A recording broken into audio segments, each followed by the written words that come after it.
gonna leave it like that. We'll just have it. People will watch this, right? It's like they watch the ants. Like, the ants went on for like 6 hours. Like, it'll be fine. I don't actually have to do anything. Um, be be forewarned and fair warned.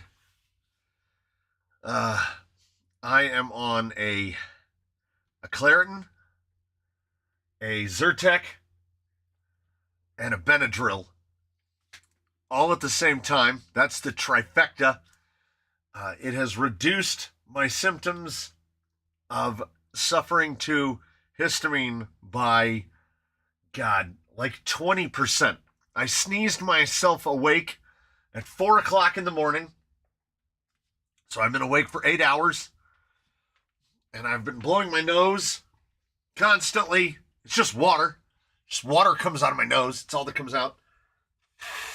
This is going to be the entirety of this. Or at some point, I'm going to say that I need to sit down for a minute and I'm just going to fall asleep on the stool. Then the blind man will take over. And then the blind man is going to take over. So, Affirm is that like pay over time, like you can buy something in 4 payments. That's what Affirm is.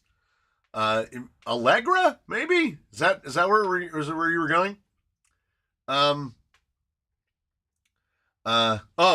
Like somebody said, fills the bench with Kleenex. We're working on it already.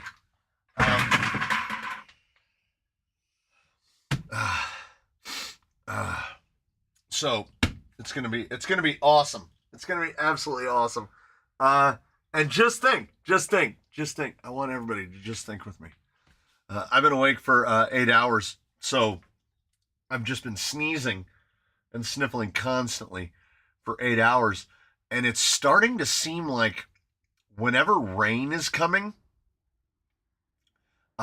this is what happens. It's also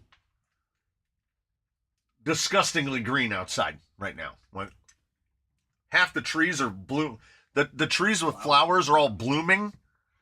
No, it is absolutely not raining here. It is sunny, 75 degrees. The rain, every time you check the weather, it changes the day when the rain is supposed to arrive. We're now up to 65% chance on Tuesday. And 100% chance Christmas Eve, 95% chance on Christmas. But what I haven't looked at is what is our amount. We are supposed to get 4 inches of rain on Christmas Eve. Nice. So we are going to find out in very short order how good I am at putting down flat roof. Because that's what I'm doing tomorrow. Lonesome. All by my lonesome.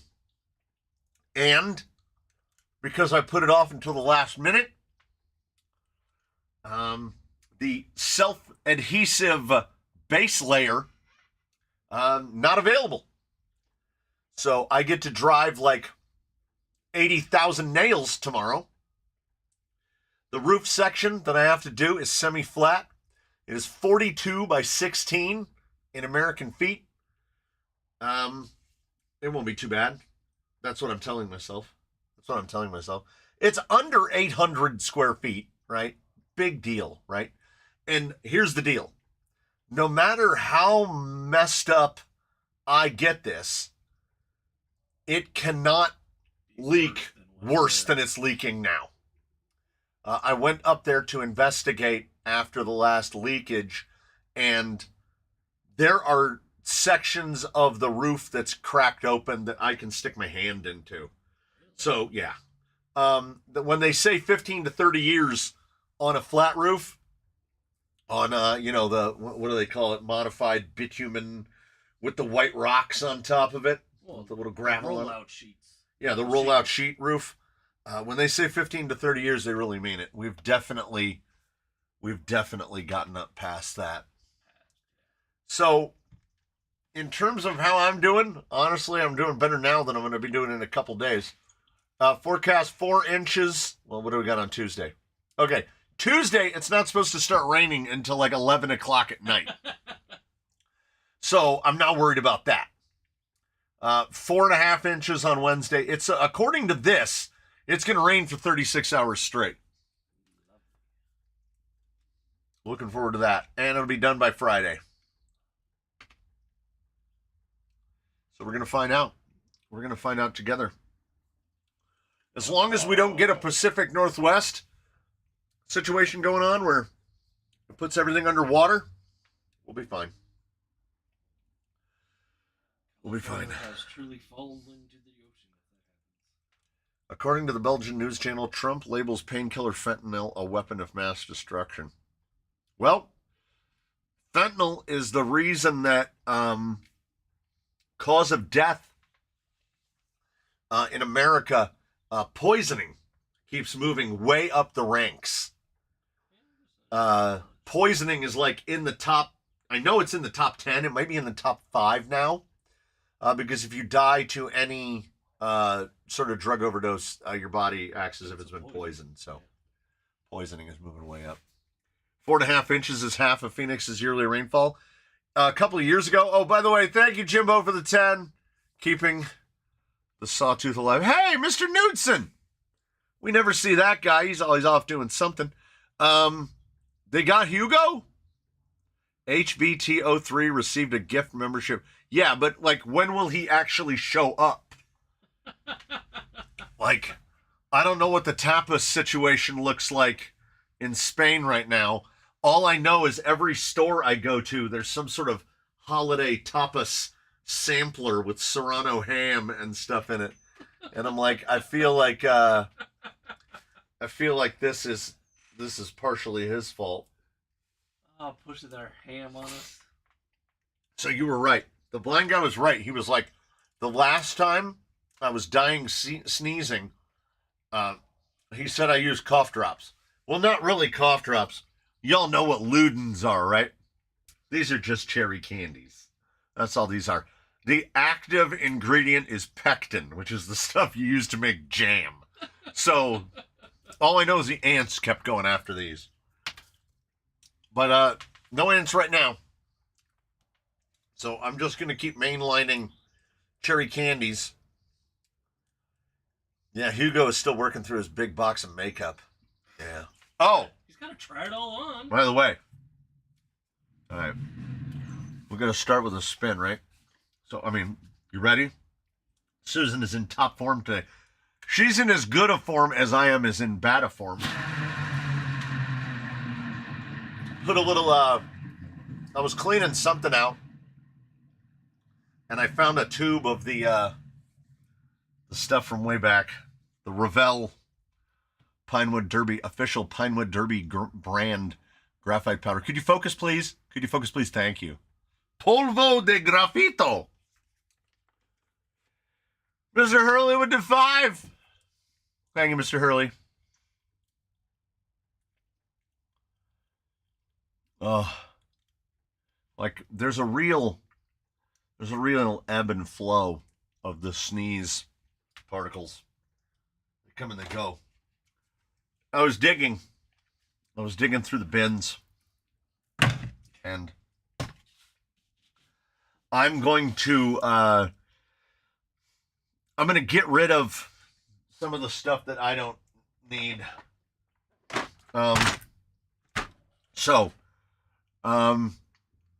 When I built the twins, I was accumulating parts to build the twins.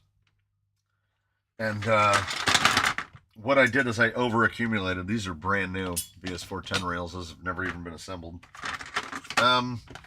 All of the plastics, and I think I have all of the plastics, are in various states of usedness, newness / oldness. I don't know.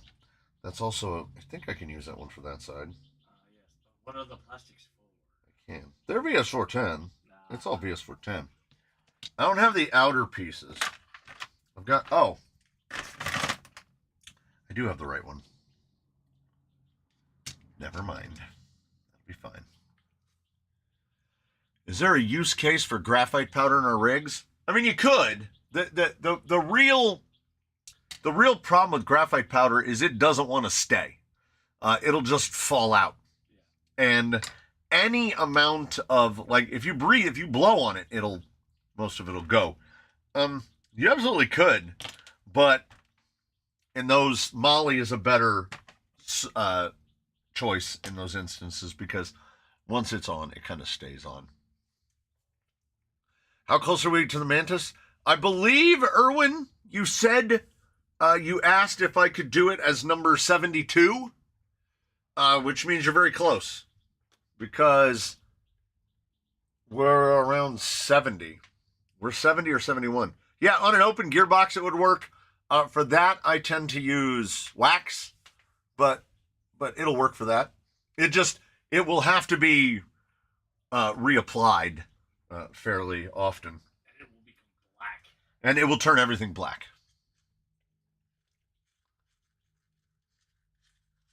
No name gearbox, because it's what I had in the bins. As I mentioned, the second set of electronics. Well, that's gone forever. From the Camels. I think YouTube is sticking with these because I was watching the Harpists. I was watching the Harpist, and I watched about 20 minutes of Switch Angel yesterday, and it's all at names in the chats on both of theirs, which was confusing because, especially on the Harpist, she has a lot of regulars, and I couldn't identify anybody by the name. YouTube just does this. This is what they do. They just start making changes to stuff, and I don't know, maybe there was somebody that they asked if this is what they wanted. I got an email this morning. I've got Ring cameras everywhere, for better or for worse. I've got like 6 or 7. I have 7 cameras and 1 extra that isn't hooked up. So I have 8 Ring cameras. And Ring is now using AI for notifications. Oh boy, who asked for this, right? So yesterday, when I would get a notification, it would say 6, 7. When I would get a notification, it would say motion at name of camera. Now it says, like, there's a person on the paved area at name of camera. I don't know, like what. And now they're telling me that I was trying to read the email. They're telling me that I need to sign up for some, car detected, person detected. Yeah. They're telling me now that I have to sign up for, like, authorize some next level to where, like, because AI is now looking through the eyes of your cameras, which I don't feel stunningly good about, because AI is looking through our cameras. The cameras can call the cops for you. You can authorize the AI to call the cops. Now, this is fraught with, I'm definitely not opting into the call the cops for me, because that means that the cameras are using at the very least face recognition, right? Like, because otherwise, how does the camera see a person and know who to call the cops on and who not to call the cops on? So, yeah, I'm 100% serious. Yeah. And this will make you feel equal parts better and worse. It's so small that you won't be able to see what it is. So yeah, there's one in here too. So how would it know? How does it know? I don't want to know.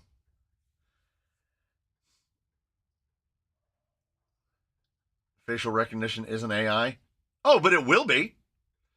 An AI is a misnomer. It can recognize. It's not an artificial intelligence.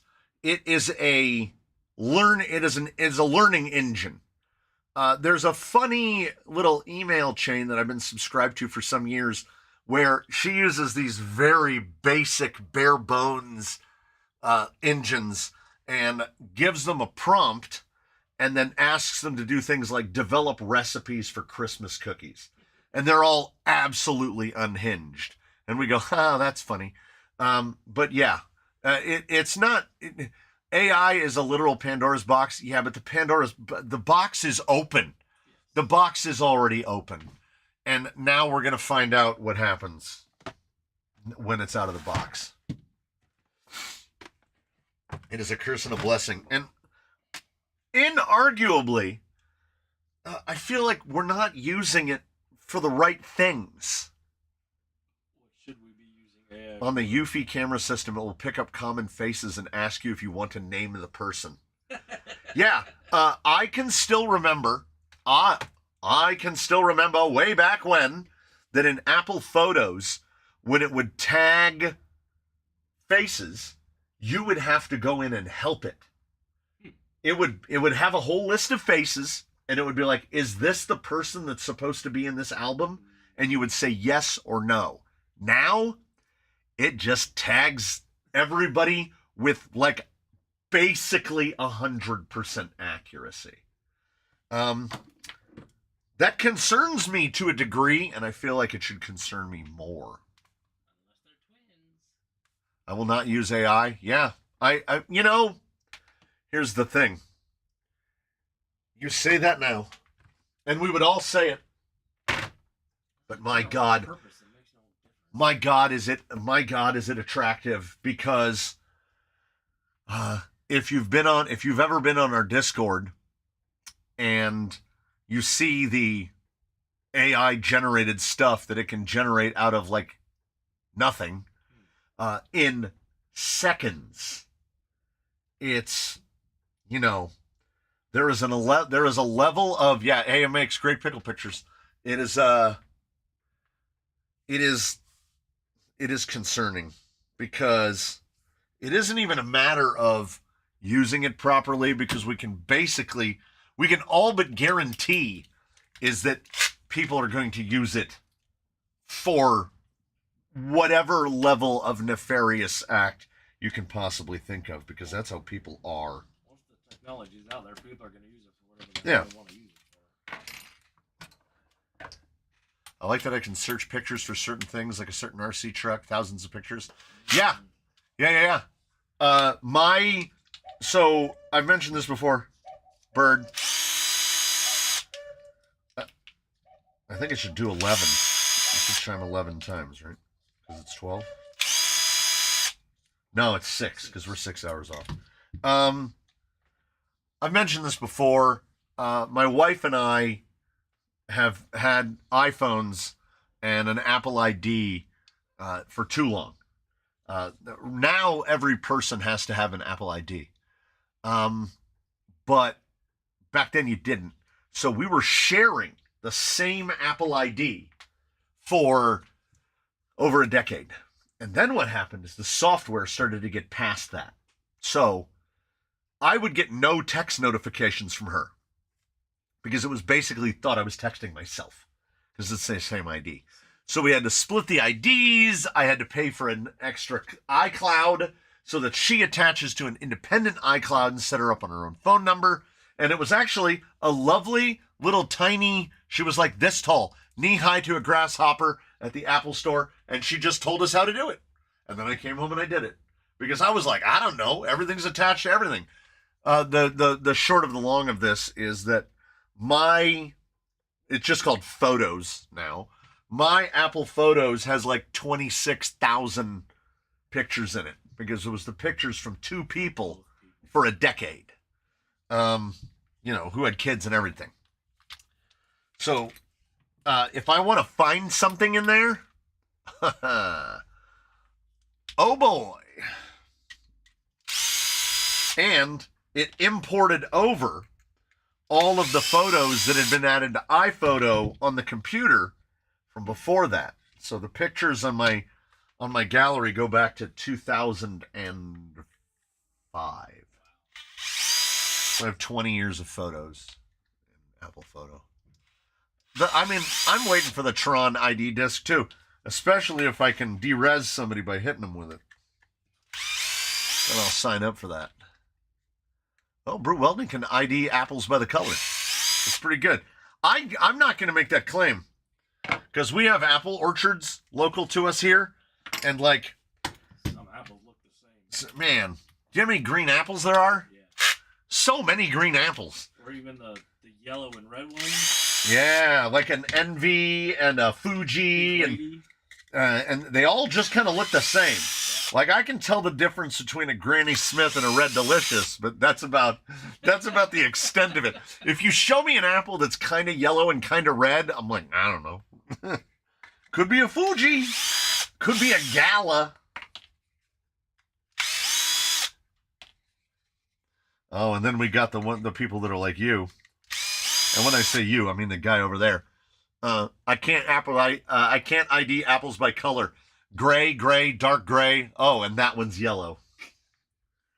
So the guy over here, okay, if you want to know what color blindness looks like, if you want to know that you are both blind and colorblind, like this guy, he saw this tire sitting on the bench and he said, "What are those green tires for?" So if to anyone out there in the virtual land, if that looks green to you, I can tell you, factually, you are extremely red-green colorblind. Like, you probably don't have a driver's license, I would have to guess, because a red light and a green light would look exactly the same. This is red. There are a lot of shades of red, but this is red. See, Aaron Schmidt says it looks identical in color to the Crawler Canyon sign. That is wild. That is an extreme. I cannot tell the color of that tire, partly because my screen has a blue light filter. Good God. How do you people live? Like, oh my God. Oh, I have to ask. This is the dress. This is the dress. So what you're telling me,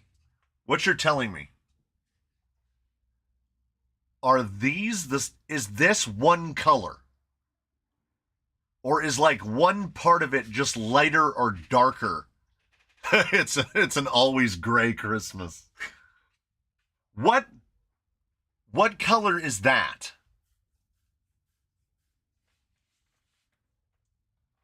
Show the blue ones now? Well, the blue ones are kind of dirty because we may have already recorded part of that.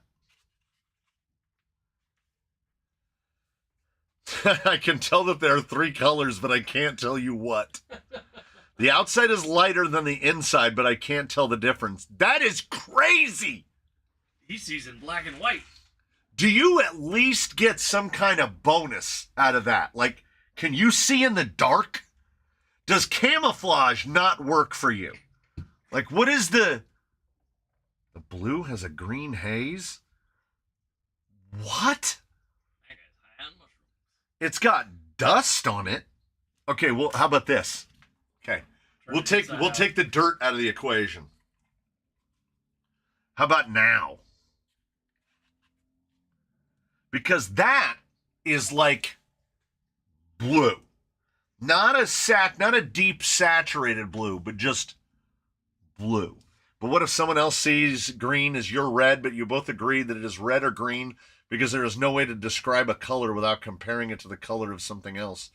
Mr. Computer Guy, I haven't seen your nemesis today. Mr. Computer Guy, let me address you this. What you see is a virtual representation of the electrical impulses that are recorded by this camera and then sent through various means, whether mechanical or through air, to be translated to another electronic object, and then you're looking at that object with your eyes, and what you're seeing is completely different from what I'm seeing, and I can never express to you what I see, and you can never express to me what you see, because there is no universally agreed constant. We don't know. So honestly, that will look different. That looks different in the camera. Okay, here you go. I can look at that there, and I can look at that up there on the screen. It's a completely different color, because that, to me, is my perception of what spectrum of light absorbs it and what spectrum is bounced into my eye holes. Meanwhile, on the screen up there, I have the interpretation of a digital device that is reading the light that is bouncing off that and into its synthetic eye hole, and then being recreated on a screen over there, which is set to whatever color temperature and everything else. Perception is reality. I know that people have often tried to argue that perception is not reality, but perception is reality. This is why people will jump off of a bridge, because they think there's a demon chasing them. There is no demon, right? We can view that later objectively. So I'm not real? Well, there's a lot of theories that none of us are real. The fact that you can pose the question, at least if you believe in the Cartesian method, then that proves that you are real. If you can question your own existence, that ability to question is what makes you exist. It's all a simulation. If this is a simulation, this simulation is the worst. Why would they give me allergies? Like, here's why this is not a simulation. This is my unscientific take on it. Nobody can fly. Nobody has X-ray vision. Nobody has any kind of powers to do Trinity stuff in the Matrix. The parkour guys get kind of close, but they fall down all the time. Because humanity rejected the perfect version of the Matrix. You know what? Honestly, for me, the single biggest flaw of the Matrix is him being told that we would reject the Matrix based on too much perfection. That's garbage.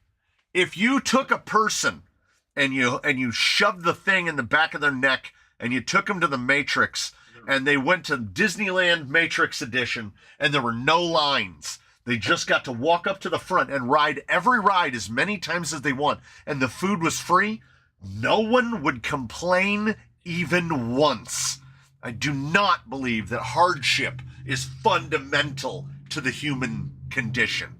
I think it's what we have to struggle through. And if any of us, the Matrix could give it, like, the person that was the most real in the Matrix was Cypher. He just wanted to get put back in the Matrix. He said, I know this steak isn't real, but it tastes fantastic. So he would have been put back into the Matrix. And you know what? We all would too. Because what is the difference what's the difference between it being real and it being fake? Okay? Real suffering and fake suffering is still suffering. And real joy and fake joy is still joy. The notion that there's some noble differentiation between it, that I would choose to suffer, part of this is also being informed by the fact that I just watched the first 7 episodes of Pluribus in about 3 days. And if you haven't watched it, I'm having a hard time with it. Who wants to eat that gloopy slop every day? Not about that. It's about who is in control, you or the Matrix. Well, Mr. Hess, that postulates that we are not, that we have free will. Okay? So that poses the notion that we have free will and that ultimately we are not predestined. Okay? So, let's ask this question. If I came to you today and it turns out I'm God, okay? Turns out I'm God, right? For this theorization, I'm God now, and I'm going to come into you and I'm going to whisper to your ear like you're a prophet, and I'm going to say, free will is a myth, okay? What do you take away from that? Like, how does your life ultimately change? What do you do now? You say, oh, well, then I'm going to go shoot somebody in the face because it's not my fault. I think free will is a meaningless concept. It's meaningless. And I think the idea of why we are presented with free will or the notion of it is that someone many, many moons ago had this brilliant idea where they said, if we tell these people that it's a choice, then maybe they'll choose the better option. But if we tell them that everything that they do was predetermined from before they were born, they're going to go around and they're going to kill all the prostitutes. And also, that means that if there's no free will, those prostitutes were born to be prostitutes. And all those babies that get leukemia were born specifically to get leukemia. Like, predestination and predetermination seems a less wild concept to me than the notion that, like, this is what was supposed to happen. May the force be with you. I don't know. If this is a simulation, if we later find out, if they let it out and it comes out that we're in a simulation, we all agree nothing changes. The simulation sucks. The simulation sucks. I would submit that your mind would expect good and bad things to happen as that's the pattern it has experienced, not just be perfect. Yes. But if you're born into a perfect world... No one is born into a perfect world. Here's the thing. We're gonna get into the architect, okay? We're gonna get into the architect, all right? If they made the simulation that we're in right now, the simulation would have to be flawed because someone had to build the simulation, right? So we're talking about a conceptual argument of perfection when who determined perfection? This is like a Garden of Eden thing. I mean, obviously, Perfection is different. obviously the Matrix is, it's just another one of those stories. Chicken versus egg? Well, the egg came first. The egg came first because the egg was laid by something that was almost a chicken. Not quite a chicken. It was almost a chicken. It probably had more bloodlust than a chicken. And anyone who's been around chickens will tell you that chickens are pretty high on the bloodlust. Does anyone think that they have already died and it's just your mind playing things out? No. I'm not a lucid dreamer. I don't remember. I know I've read the reports and I've seen where they talk about the, right, when your brain is working. When you're in REM sleep. If we don't have REM sleep, apparently we die, right? Something about the brain resetting itself, right? Do we know that's true? Who knows? That is correct. It is the sound of inevitability. I don't remember dreams like 99.99% of the time. I close my eyes, and when I open them again, it's still dark because my body won't let me sleep until the damn sun comes up, and sometimes it sneezes me awake at 4 o'clock in the morning. So if this is a simulation, I have to ask, why would you do that to me? Why would you make me sneeze myself awake? Can't you just leave me in peace?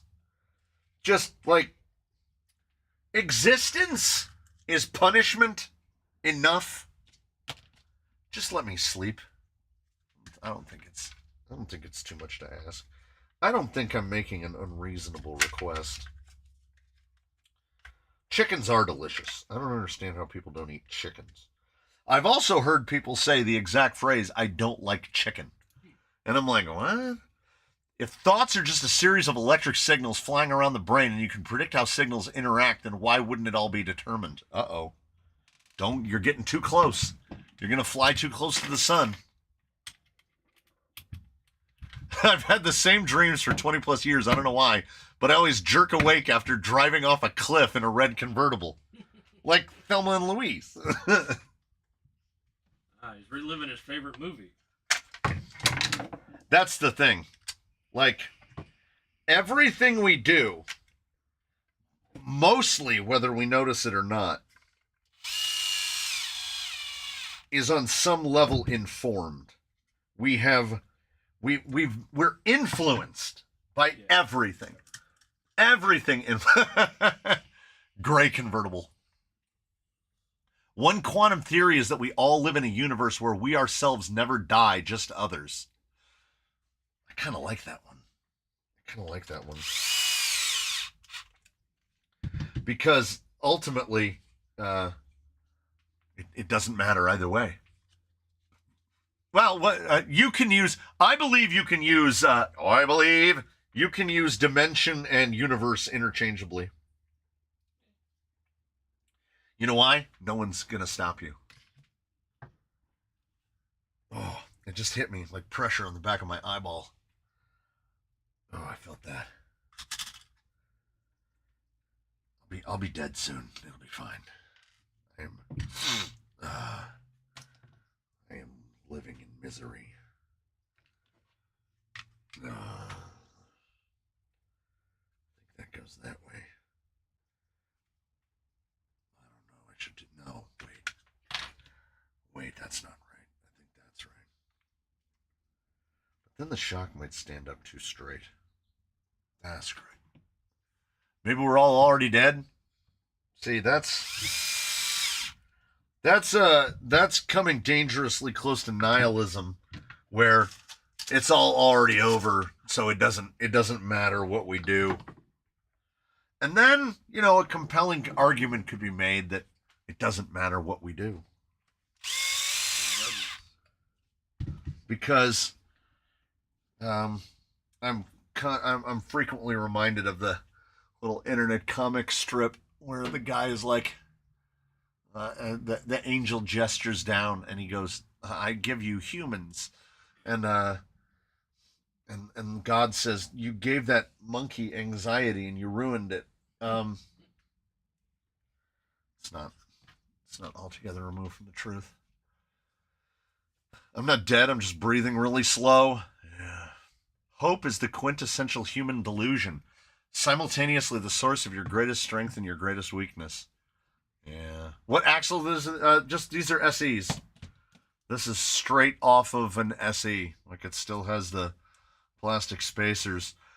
These were in the drawer, and I have more. I have too many element axles. I have too many.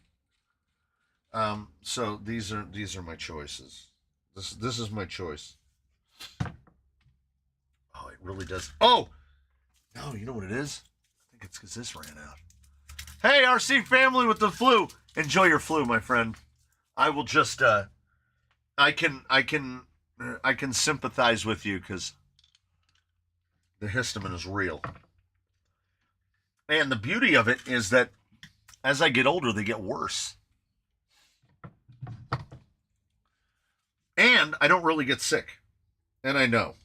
My wife would argue this, but she's wrong. She can't hear me right now. She's wrong about this because you would think that by now, right? When's the last time I didn't upload a video? You know?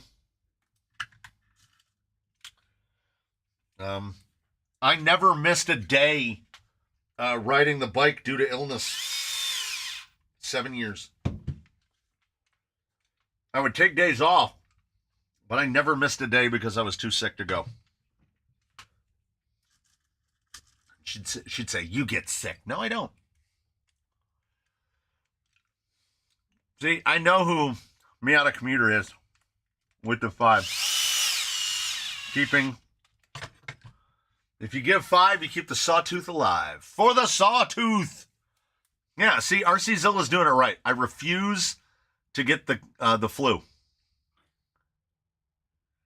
Oh, no. I can openly and actively say that my wife is wrong if she can't hear me. Because that's when you can say it safely. Without repercussions. Yeah, no repercussions.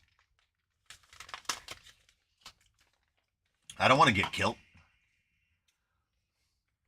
One pro of working in the garbage industry operating as my immune system is through the roof. Yeah. I believe that I started to develop diverticulitis like over 30 years ago, probably close to 40 years ago. And you're only supposed to get that when you get old, right? Something like X number of percentage of people over 65 have it, which is how you know, oh man, I used to be able to eat that. Now I can't eat that anymore. That's that thing happening. So, I don't know when the last time I actually got sick was. I remember vaguely being around, I don't know, couldn't have been more than 5, 6, 7. And I got bronchial pneumonia. And my father was not, you know, fatherly. So apparently, from what I'm told, I almost died from that. What I get is allergies terribly. And I can't have carbonation or pasta sauce or a laundry list of other things. But, you know, when COVID was coming around, I was reading up on COVID and found out that I always assumed, you know, you breathe it in, right? You breathe it in. No, that's how you get respiratory infections. All of the other things tend to be absorbed through the gut, which is, I think, why I've been pretty lucky.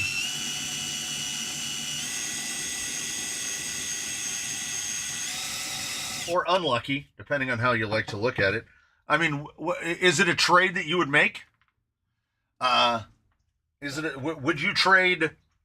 You can never eat a bean again of any kind. No more beans. Or nuts. You can't have nuts anymore. You can have peanut butter, but you can have no physical nuts, no pecans, no walnuts, no nothing. But you don't get sick anymore.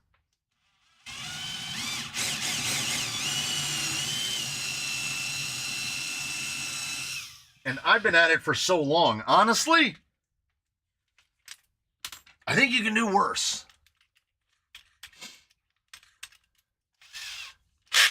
Oh, what did I miss? Everything or nothing.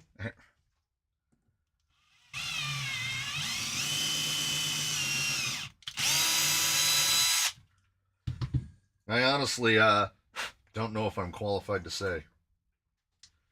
Probably another 10 on that one. We're just hack bodging. I can eat all the nuts, though, and rarely get sick. Phrasing. Phrasing. Oh, so you like to eat nuts? I like nuts. I'll never be short of work. Always get a job. Destined to be a prostitute. Did not even check at all to see if that was remotely close to where the panhard should go. Because A, I don't care. B, if we get lucky, then we will slap this little bad dog on there. The vertical mount, just the tip. The vertical mount one is great because it allows you vertical adjustment, more vertical adjustment than others. If it needs to be more forward or backward, I've still got my big chunk of Disney aluminum, and I will just cut a piece and scooch it backward or forward as is required. Oh. I gotta say, the cough drop is not helping. Cough drop number 2. It's not helping nearly as much. What's all the fuss about these 4.3 Proline Swamper tires? People only want that which they cannot have. So, Proline discontinued them X number of years ago, so now everybody wants them. I need to leave the live because this is putting too much sickness talk out into the universe, and I refuse to participate. Well, I mean, that's kind of that's the opposite of a free will argument.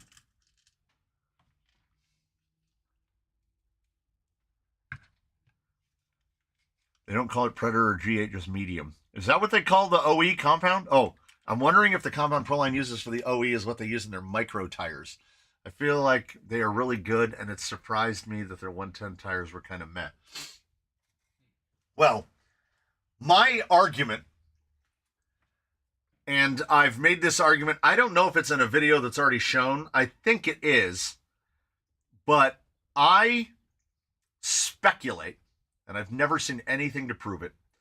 I speculate that G8, the use G8, is a spectrum of compounds.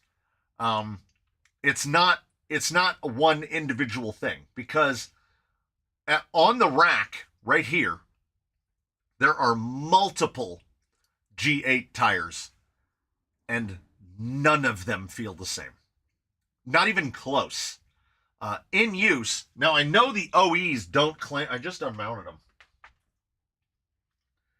The OEs don't claim to be G8. They say Proline OE on the thing, and they don't put the orange dot. They don't put any dot of any kind.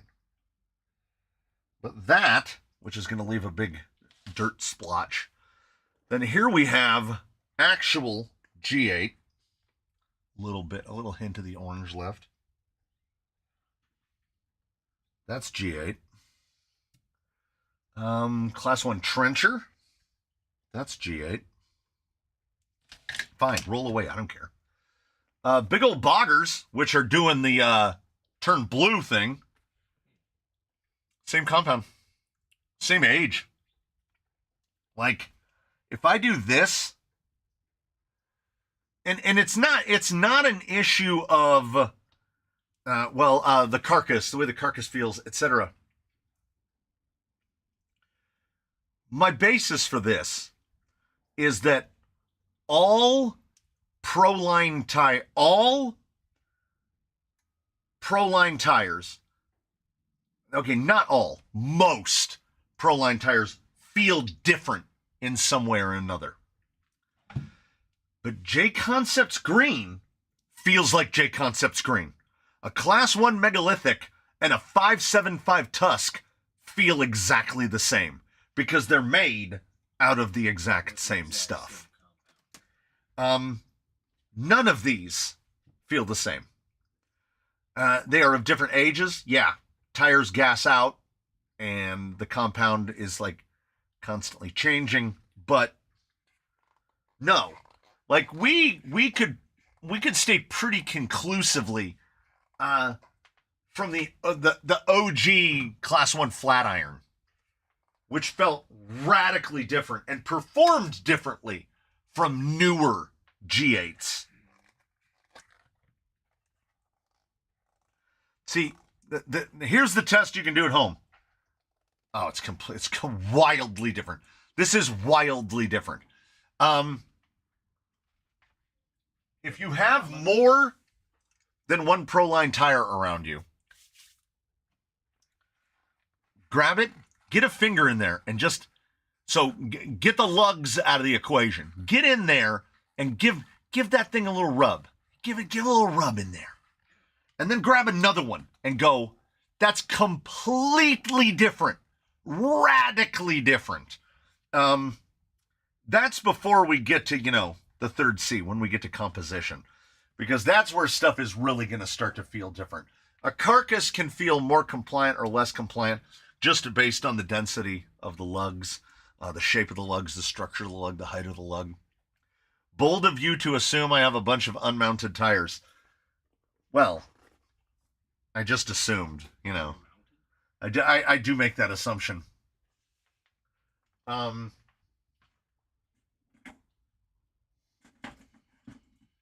Okay, from the end of the bench.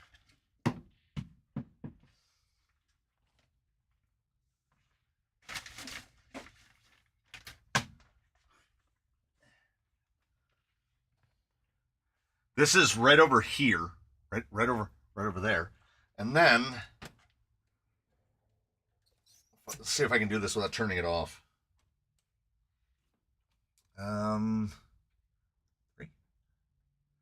So yeah, I assume that this is normal, right? This is a normal condition. Look how different those blue-looking ones look relative to all the other ones. That tire and that tire, same compound, almost the exact same age. And then we got those up there. That's S1 Traxxas. So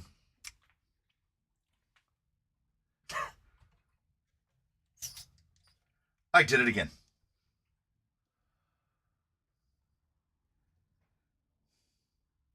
Every time I go to put camera 3 back in its holder, I push the button and turn the phone off. Yeah, the tire rack should be big enough by all considerations, but boy, is it not. That doesn't count the tires that have come and gone, skewered. Doesn't include, yeah, the tires that are on the skewers, the tires that are still in bags, the tires that are over here behind me waiting to get tested. The tires you gave away. The tires I've given away. If there's a thing that we go through here in great number, it's tires. Matt from SBG quotes and says, the tires on the Coyote are too soft, which is wild. Because when have you ever said, I mean, I've said it many times. You know what tire is too soft? Anything coming out of House of Vanquish. They did not make a carcass that suits the compound. Not once. They've never gotten it right. And I keep buying them. And Wizard stock tires are S4 pins. On what? I personally stand by get your finger in there and give it a rub. And my wife was like, what are you watching? I believe on a Wizard, I don't think that these boys, despite having excellent foams, I don't think these are the best tire for the Wizard, because I don't think that the Wizard generates enough ground pressure for these to work to their best ability. I think the compound is good, the tire is good, the insert is good, but there's no such thing as a perfect tire. We have two Wizards. One is on megalithics and one is on rock claws, the upgrade RC rock claws. So between these and S4 pins, I would say S4 pins. Because it's a pin, right? Like, pins are remarkably forgiving. Like, you can run, like, if you can get past the way they look, and I know that there's at least one person in this chat right now that will not run a pin tire under any circumstances. And I'm sure there's probably more than one of you. If the looks don't bother you, a pin is going to give you the most performance. Well, to a point. a pin bar. Who, me? Yeah, you. A pin bar is going to be like your best. Of all the tires that I have tested,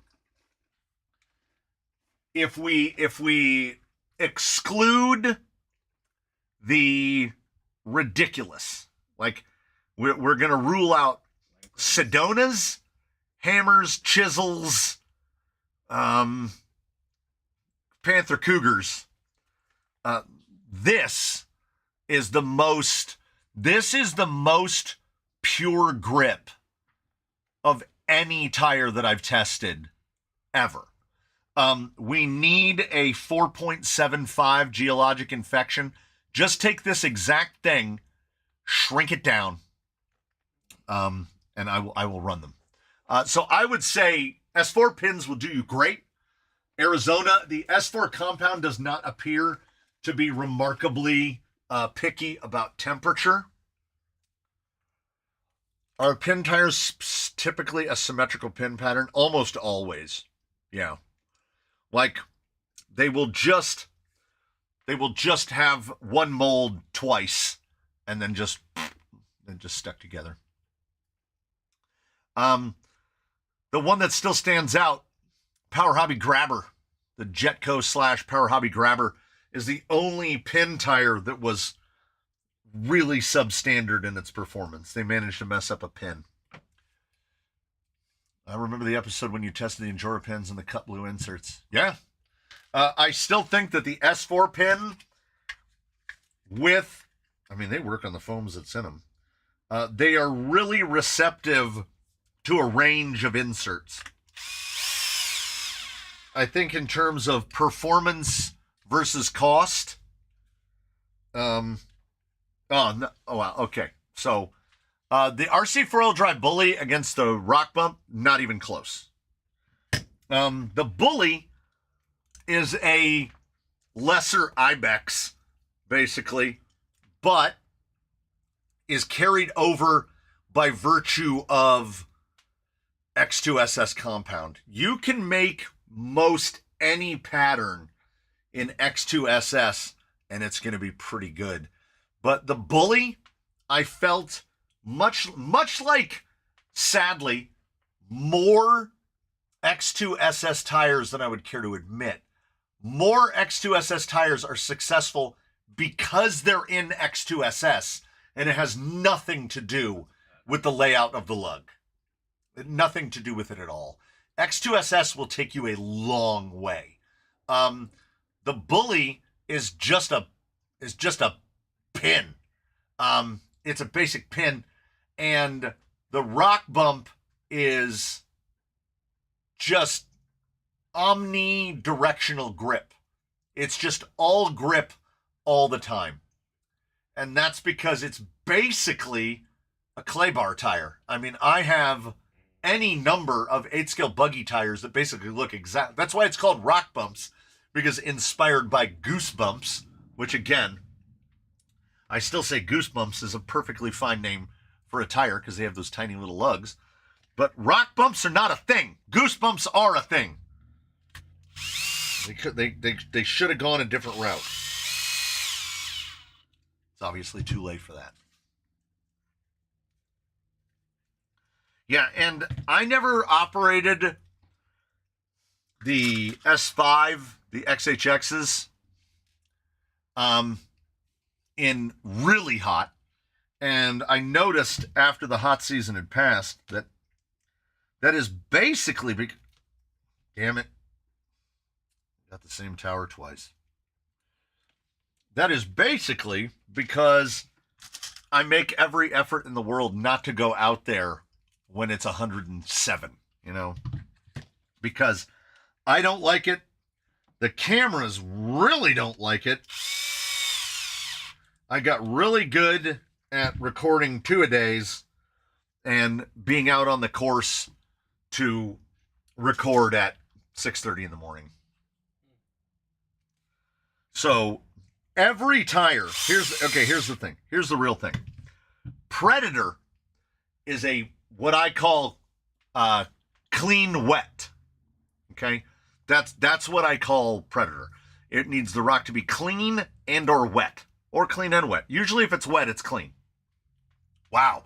File that in with put your finger in there and give it a little rub. Predator is an absolute disaster about 85 degrees Fahrenheit. Above 80, you can start to feel them get greasy and start to fall off. Most every other compound out there on the market is absolutely fine at 85 degrees. I tortured myself during that video, which I blame JP Work for mostly. I don't know why, but this is like a Sandy Cheeks when she had to kick SpongeBob's butt the next day. I feel like he somehow incepted me into going out there on a day when it peaked at 114 and testing tires as it got hotter and hotter and hotter and hotter. Truth be told, if you are at 100 degrees Fahrenheit, the temperature on the rock is going to be about 130, give or take, 130 to 140, somewhere in there. No tire likes that. I've yet to meet a tire that is like, I don't mind this at all. Even G8 gets squirrely. Green gets squirrely. Everybody starts to get greasy. When it was 114, I want to say the temperature on the rocks was like, it was over 150. 158 is the number that pops up. No tire is good at it. They all act like they're made out of grease.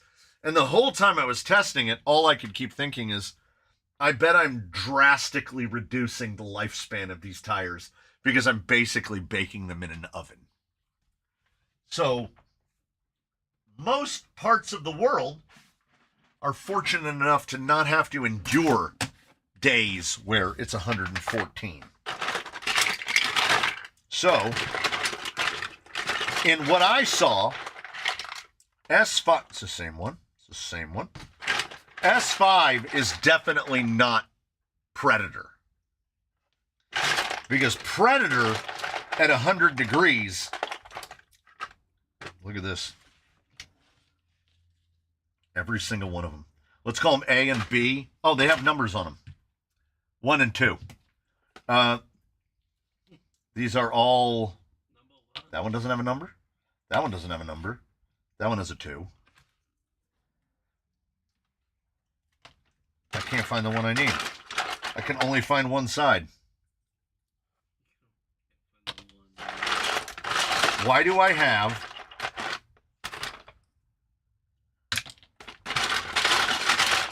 Those match. So I had one. Up. 7 tries the charm. I live in Santa Barbara, and the people here complain if it's under 68 or over 72. Yeah.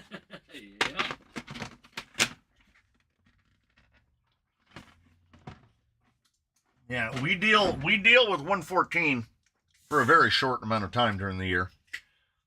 And yes, this is Trucks of Friday. Trucks of Friday. We'll see how much Link Olympics we get into. I'm telling you. If you've never lived the life at the speed of triple antihistamine, I don't know how to explain it. It's like, it's like how they describe vodka and Red Bull. Like, I am very awake and very tired at the same time. Because Benadryl is basically, you can buy sleep aids that is basically just Benadryl. It's just non-branded Benadryl to sleep. And they work on me. But I don't have congestion. Otherwise fine. I feel fantastic and awful all at once. This simulation is a terrible one. I can honestly say, as the owner of numerous, you can go your whole life and not own a Vanquish. You can, yeah. It's not necessary. Now, They do make a pretty nice product, all things considered. But they also charge an inarguable premium. And the premium is getting larger and less warranted. I grabbed the wrong bin. It is getting larger and less warranted with every subsequent release. The Phoenix Portal Kit is the only one worth the price. Yeah. No, VRD Carbon.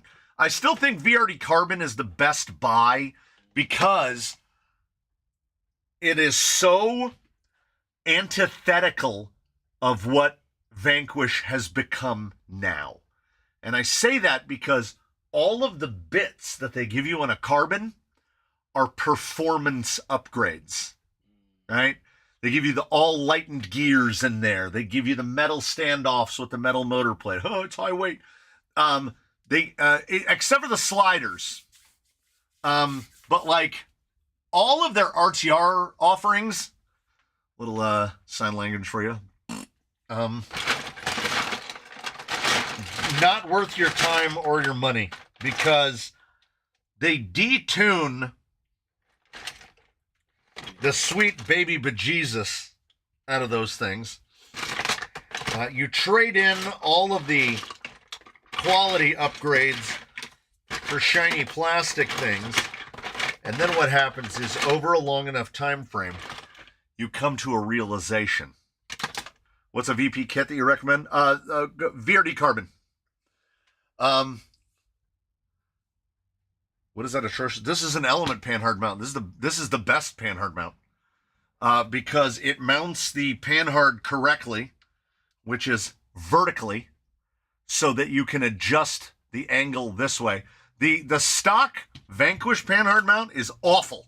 It barely matches the geometry of Vanquish's own front end. The Element Panhard mount is the best one. Carbon or Mias Gold Rush? All right. So How much you want to spend? How much do you want to spend? You're going to buy a Gold Rush chassis kit, and then you're going to select a pair of axles. And then after that, you're going to determine all of the stuff that you're going to use.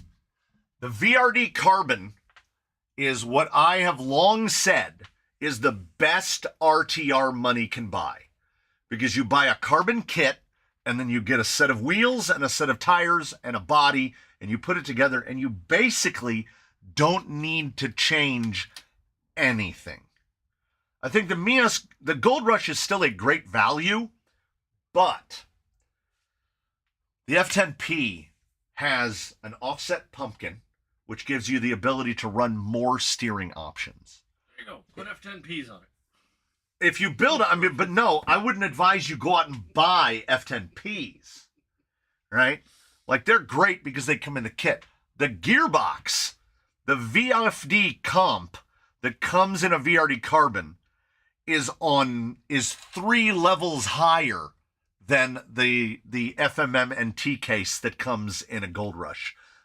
I don't think that's a point of contention. That gearbox is the best one. To the point that when I got the brainworm, the self-generated brainworm, and I was determined to put a VFD in my second Jolly Green build, to put one into Vermilion, I bought a VRD Carbon specifically to steal the gearbox out of it. So I effectively spent $500 to put a gearbox into a vehicle. Now, I mean, all of the other parts will be used. And we're basically building an imaginary pros cons list, okay? You have to remember, I speak from a determinedly Americentric perspective, and further, haha, what's up, bro? I am from Southern California, so my perspective may be slightly different. If you are one of the globals, are you out there on the globe? You on the globe somewhere? The Mias is probably a better deal for you because Vanquish ask Irwin. Somebody Irwin knows bought a Trucks of Fortune. When I sent Candace to Belgium, the VAT was 53 American dollars. What do you think? What do you think the cost of a Trucks of Fortune VAT going into Europe was? They charge what, 25%? So that would be almost $200 in just value-added tax. For that guy, buying a Mias would have been a significantly better financial decision. I imagine it'll come quicker to you guys, and you don't have to pay. But it's wants over needs, as always. Just throw a dig unit on a Gold Rush. I mean, I know you make them, and I've mounted one, and I still haven't hooked it up yet. He has still not moved. He's still not moved. But that VFD, that carbon, the comp is the best gearbox Vanquish makes. The Twin is a click factory. It clicks whenever it feels like, and it has a born flaw, which is that E-clip that is on the rear output shaft. Because if that clip comes undone, and they come undone all the time. I had Argenum take a little nose bump like that, and when he landed forward, it popped that clip off, and that basically disengages the entire gearbox. You now have to take, and I mean, you have to take the entire gearbox apart. Find that pin that is now roaming loose inside the gearbox. This is a correctable problem. And they haven't corrected it. So I feel axialed. I feel like they axialed us with that one. So I genuinely, I mean this, cost notwithstanding, I will take a VFD, and I can't believe I've completely I've done a full 180, because I would have said maybe 18 months ago, why would you run a VFD when you can run a VFD twin? Well, now that I live with both, I would recommend the VFD over the twin 9 times out of 10. If you want dig, that's awesome. Dig is awesome. But unless there are space constraints and you've committed yourself to including a VFD in your build, just buy a tricolor dig box for $60, change the screws, put some grease in it, and you're good to go, right? It's not, the Vanquish dig has been cloned to perfection. The fact of this is I have put genuine Vanquish Hertz V2 dig units on generic Amazon 3-gear gearboxes, and everything bolts right up. I've also put genuine Vanquish guts inside of fake gearboxes, and everything bolts right up. There is the output shaft. We're talking, what is it? It's 0.3 millimeters difference between the two. You're never going to know. You're never going to know. So the twin has somehow become the gearbox that I kind of don't understand. The 40% switchable is useful in very selective situations. Someone asked a question earlier today on the Discord about lockers. Like, are lockers actually usable? Yeah, they are a tool. But compared to other tools, if I am devoting an entire channel on my radio to something, I would put lockers way down the list. This is that, pick your favorite pasta, and the guy just picks carbonara all the way through. If they go variable overdrive or dig. Unlockable differentials or dig. 2-speed or dig. If I'm going to fill that third channel, I'm going to want it to be dig. In almost every situation. If I could fit dig in everything, if I could afford to fit dig in everything, I probably would. It took me a while to get a hang of it. And once I got the hang of it, I just instinctively reach for it. crawler scene for me isn't going anywhere, but I'm building a long-range FPV. Went down the rabbit hole bad. Who here wants to see the Canyon do an FPV drone build? Ugh, I feel like Edge TX would be involved, and I would therefore categorize myself in the camp of I don't want to see that happen. Does the Fusion fit in the VFD, or is it too long? Fusion fits. What you will have to do if you're on something like... Well, let me see if we can find one that has it.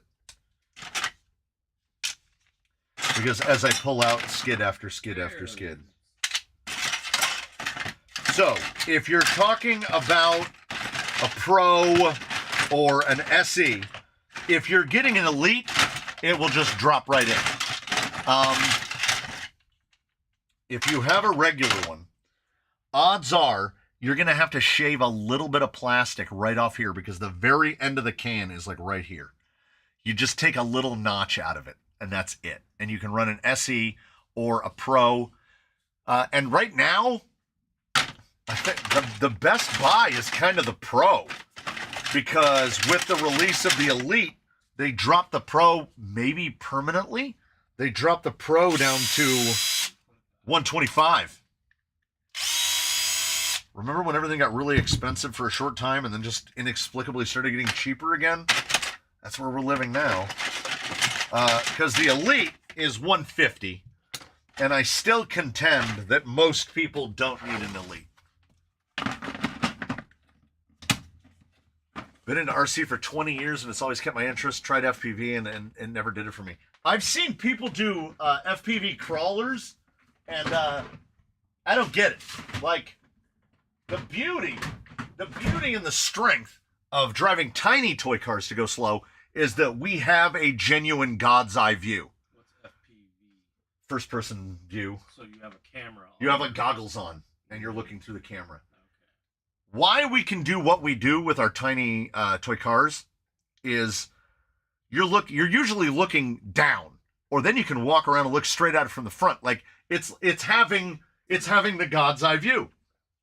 You can look at every tire at the same time or individually, and FPV is gonna like, I would like to see FPV in like sedans, like those the slightly, like, think like the Arma style ones, like infraction stuff that size.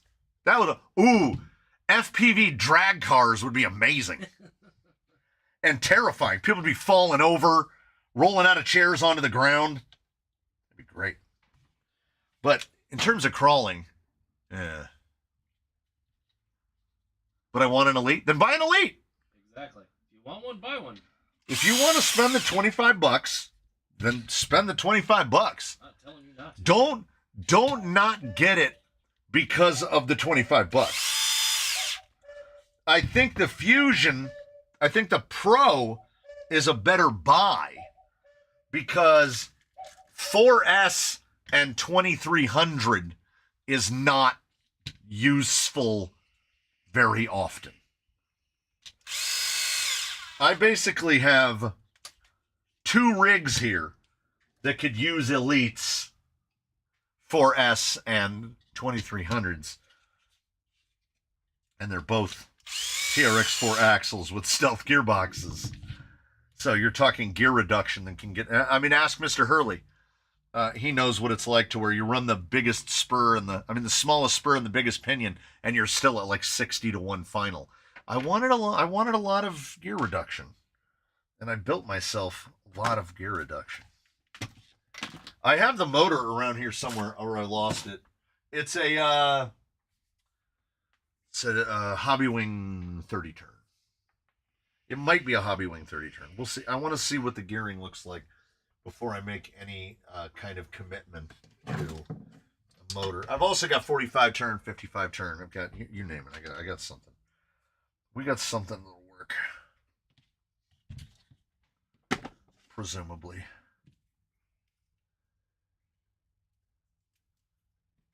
Yeah, I mean, you could trail in FPV, but like that, honestly, that really, for me, that defeats the purpose of trailing. If you trail in FPV, how do you see where you're going? What's stopping you from walking into a tree? You're not moving. But You're sitting on a bench or in a car. You're not moving. That's the point of the FPV. You're doing it from here. I thought you were just walking with a trailer. No. Okay. It's off driving on its own. Okay. Talking about ESC and motor, is Baseline doing a long-term test on the Hobby Wing? Absolutely not. It's already been removed from it. No. I said it then. I'll say it again. I'll say it 1,000 times.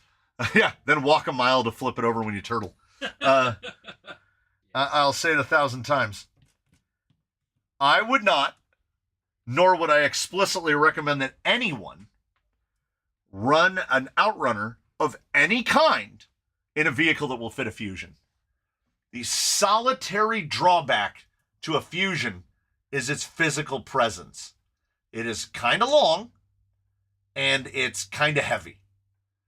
But in many things, I will forever state that a Fusion is the best thing to put in a VFD because no gearbox puts the motor lower than a VFD.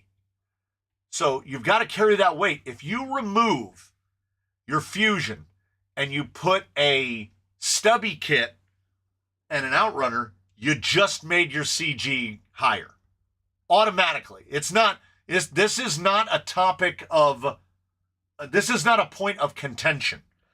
You took weight and you moved it, but no matter what you did, you moved the weight higher. Your CG got worse. I have rigs that I don't run a Fusion in because a Fusion is heavy. It is heavy. But if your vehicle is, let's call it 2,500. Let's say 2,500 grams and up.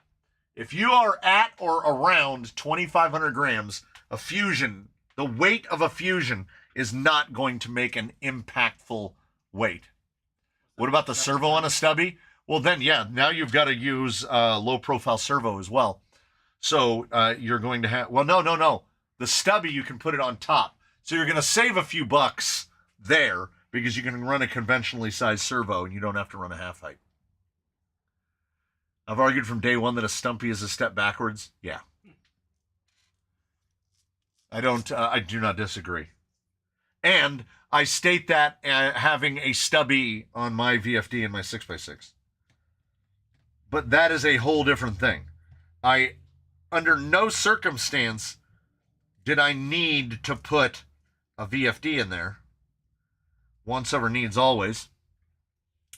And the way a VFD was going to mount in the front end of a chassis that I did not design in any way to accommodate a VFD, it had to be a stubby kit. It was not going to fit at full length. Like the stubby kit has 20 millimeters of clearance behind the front axle because I designed it for TRX4 axles and the Stealth X. So when I changed my own design, I had to accommodate my own design.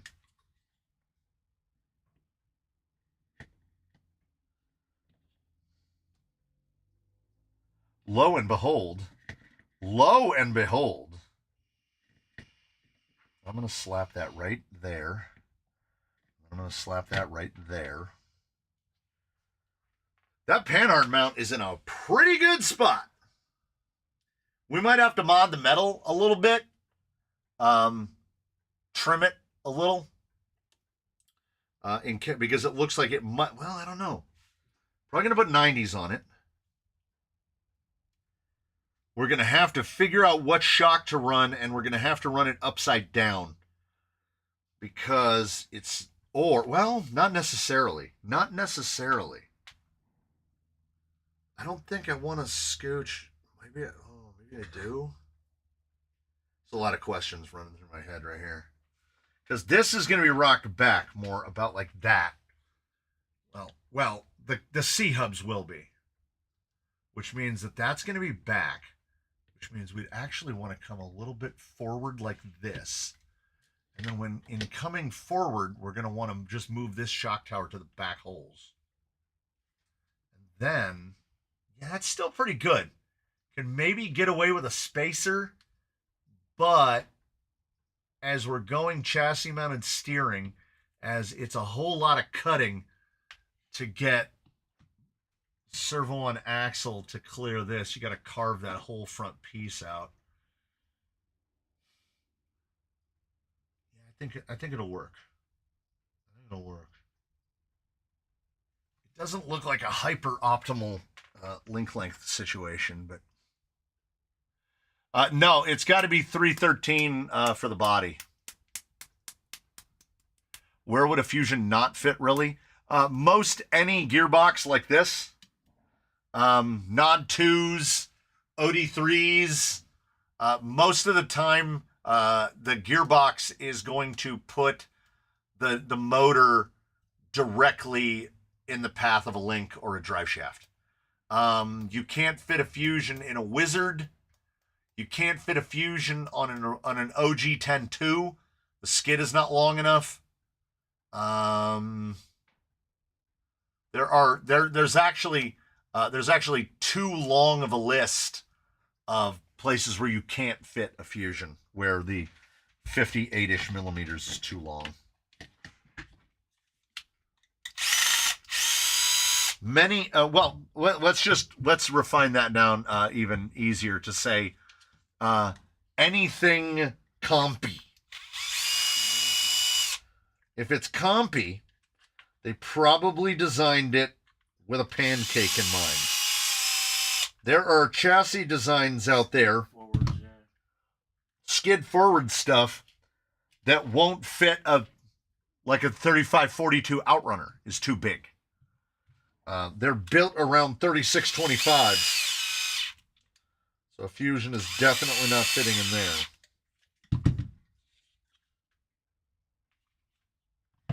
I'm constantly at odds with the lightweight always guy because I think that it's an avenue of inviting yourself into trouble. Because as you keep getting lighter,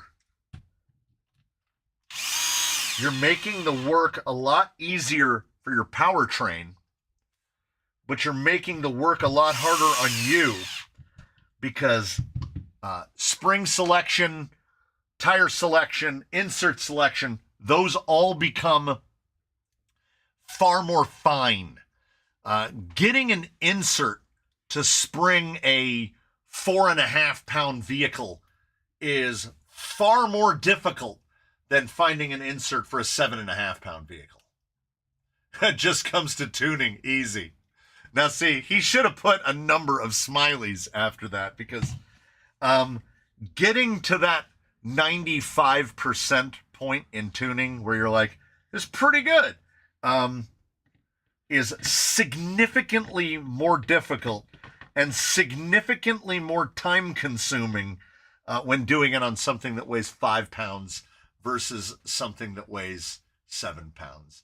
Tuning a lightweight vehicle is far more difficult because every adjustment you make is going to be more impactful.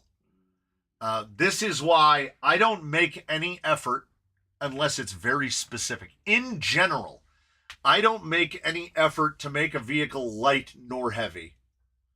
A rig is going to end up where a rig ends up.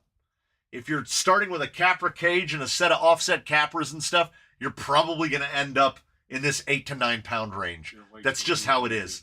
Because you're going to be running 525s at the smallest, or most likely 575s.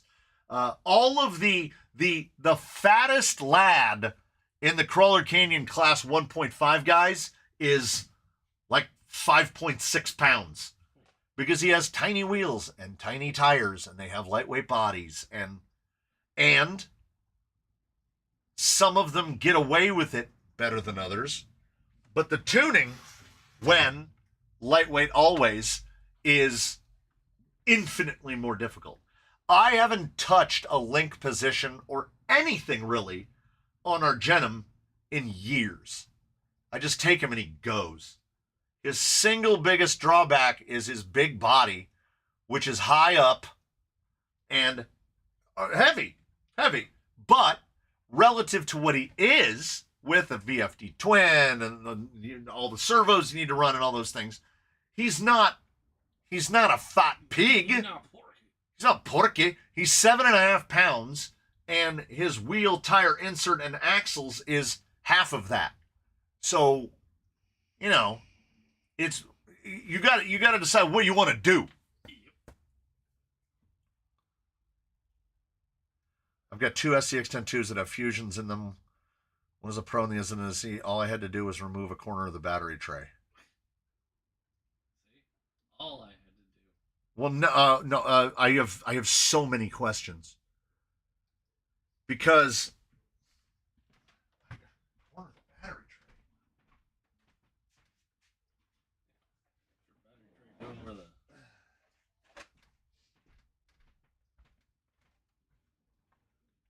So this is a 10-2, the OG stuff, and he's got an element skid on him now, which helped. But in his stock configuration, this motor won't fit because his link mount is where the motor goes. The end bell of this 540 is resting on that link. So in this configuration, with the flat rails, he can run something bigger. We could put a fusion, but he has my favorite brushed motor in the world, so I would never change it. But like in the stock configuration with a 3-gear, particularly with the stock 3-gear, the fusion is too long. It's too long by the number of millimeters that a fusion is longer than this. Oh, thank you, Mr. Turner, for the 10. And didn't somebody do a 10 just before that and I was too busy rambling? And thank you, RGRC6521 for the 10 as well. We are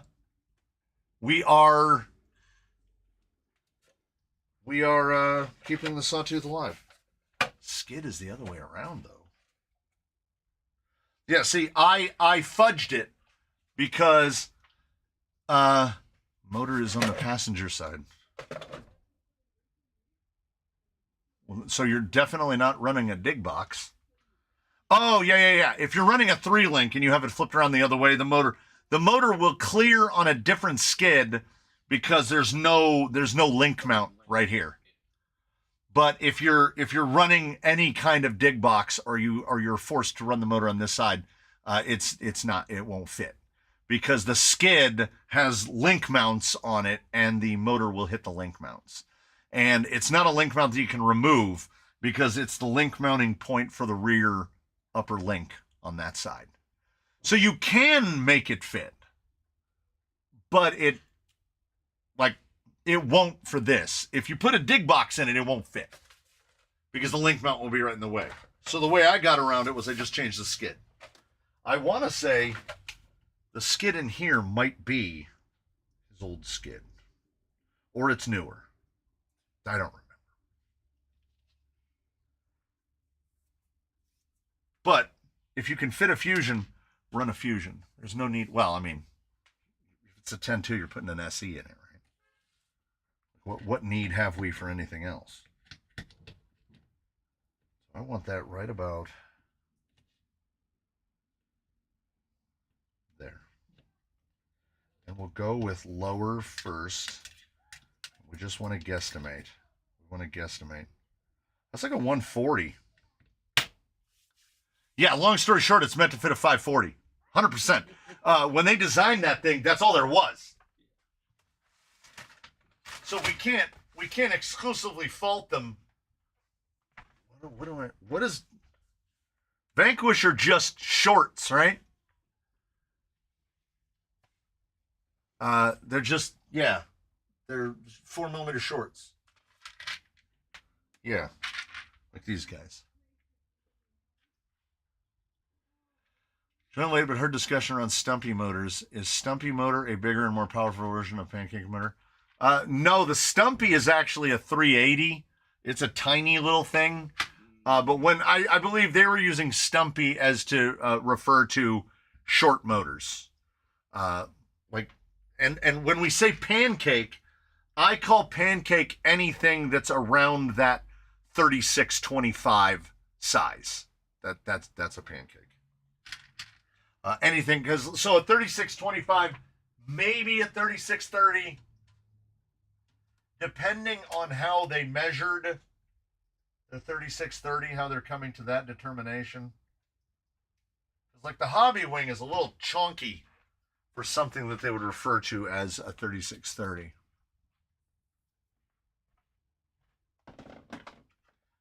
I need a 105. And I just used the last of my 105 high clearance. Okay.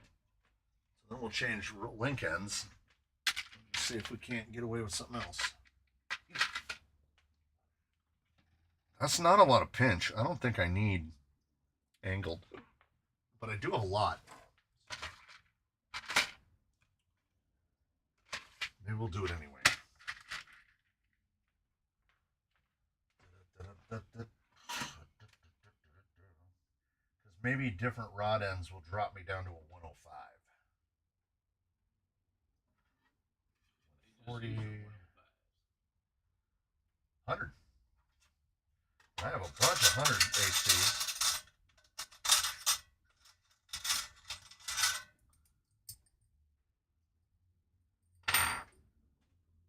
That's that's an out of the box standard from when we buy the super cheap link sets. Where's my button?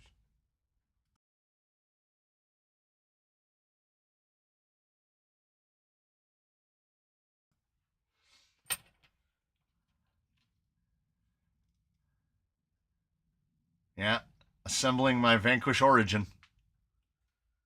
I couldn't put off getting one any longer. I had to get in while the getting was bad. $700 and got a good one. I was like, you know what I need? Truck's a fortune, man. Another buggy. I need another optic is what I need. I don't know about anybody else, but the release of the optic was effectively assurance that I would never buy a Trucks of Fortune going forward. Because the one thing I would not want would be an optic. And that would be the thing that I would get without question. If basically guaranteed. Basically, you just put it in the box and say, returning it. The crazy part is, do you want some double CVD axle shafts? I always want double CVD axle shafts. If I could have double CVD in everything, I would have double CVD in everything.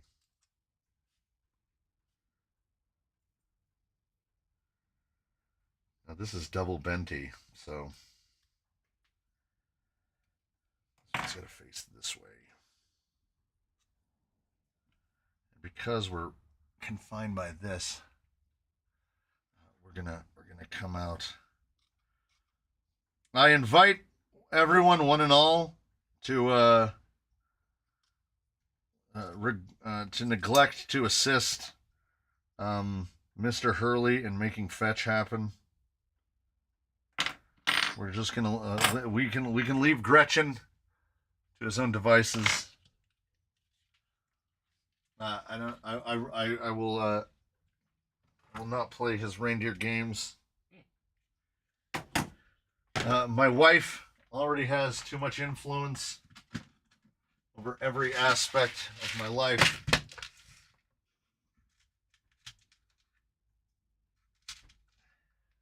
You're giving her too much power.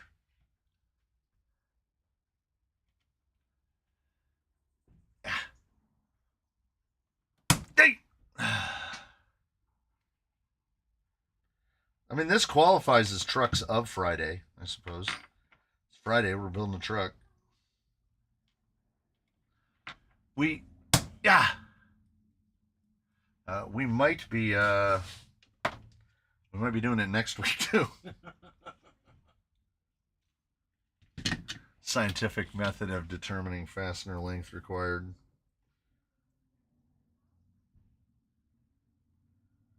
like an 18. Which means I can probably safely go with 16s. I don't want to auger those holes out. I don't think she does make a good point. She's not here. She can't hear me. I can say this. I reject her point being made because she has yet to develop. Now I understand. She's new at this and she's learning how to drive and all of these things. She stands way too far away from where she is. Like, she can be significantly closer to the vehicle. And I have to look at where my rig is and where her rig is and where the camera is pointing and where my feet are going. And I have to look at all these things. And I still am fairly successful at keeping my shadow out of the shot. And she will swash a shadow over the camera a lot. So I'm not standing in front of her.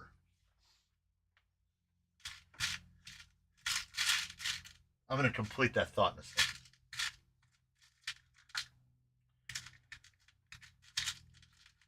And I can say this because she's probably in a meeting.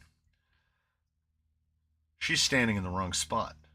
Did I look behind myself before saying it? 1,000%. 100%. I want to go into the Ring cameras and program it to where when the camera sees her, the Ring just says she's coming. No, yeah, I did the full Key and Peele skit where I was like, I looked all around and determined that I was safe. I didn't check. No, there's 7.5s. It's an element. What am I doing?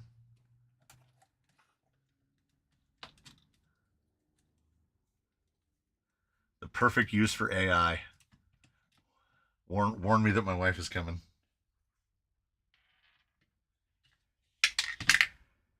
Okay, now if we picked 140 for that, ordinarily, I start from the front because it makes more sense.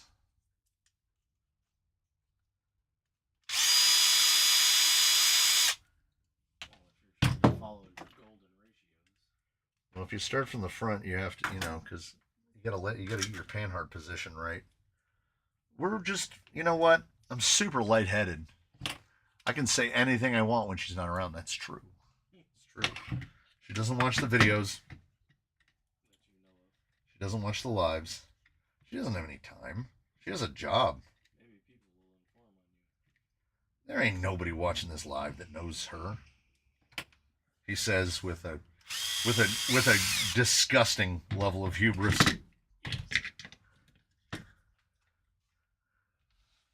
And he works with is married. An absolute ridiculous amount of hubris. That's fine. Did I make it clear at all? I think I halfway mentioned at the beginning that we're building this so I can get rid of stuff, which means we'll be giving this one away. This guy's first giveaway 2026. And he is as finished as you son of a crap. Element, in their divine wisdom, made it so that the link/shock mounts for this thing, they need a nut. The ones on the regular axles you just thread in, but these need a nut. And truth be told, the little fake brake rotors are kind of a pain in the ass because they're kind of right where the screwdriver wants to go. Send it to Sputtercrawler. It'll be his first Vanquish product.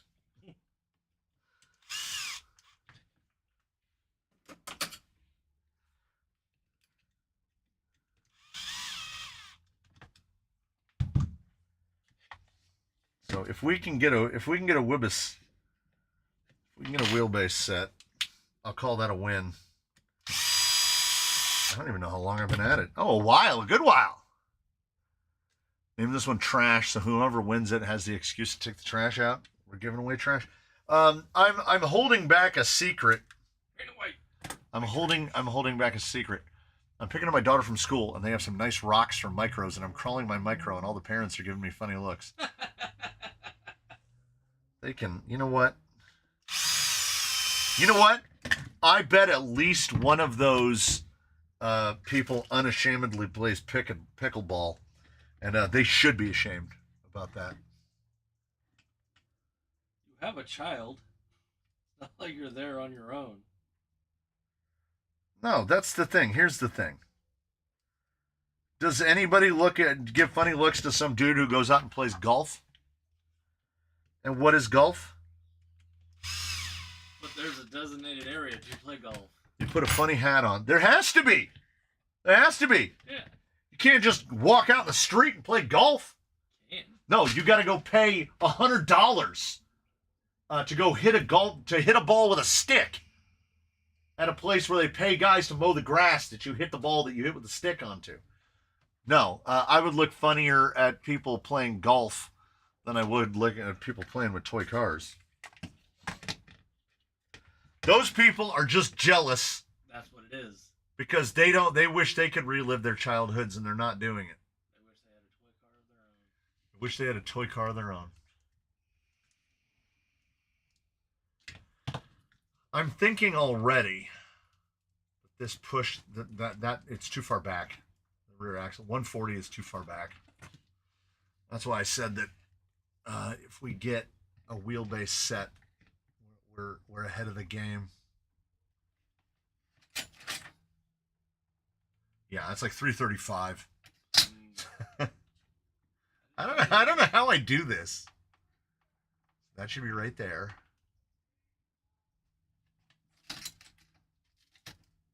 No, that should be a little further back than that. That should be right there. Would you just That'll do.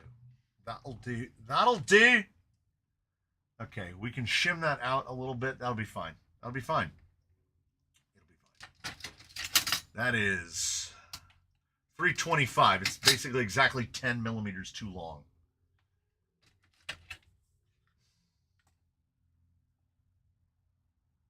Yeah. Yeah, it's exactly 10 millimeters too long. So what I say, hundreds? Those were hundreds? That's what you said, Hundreds?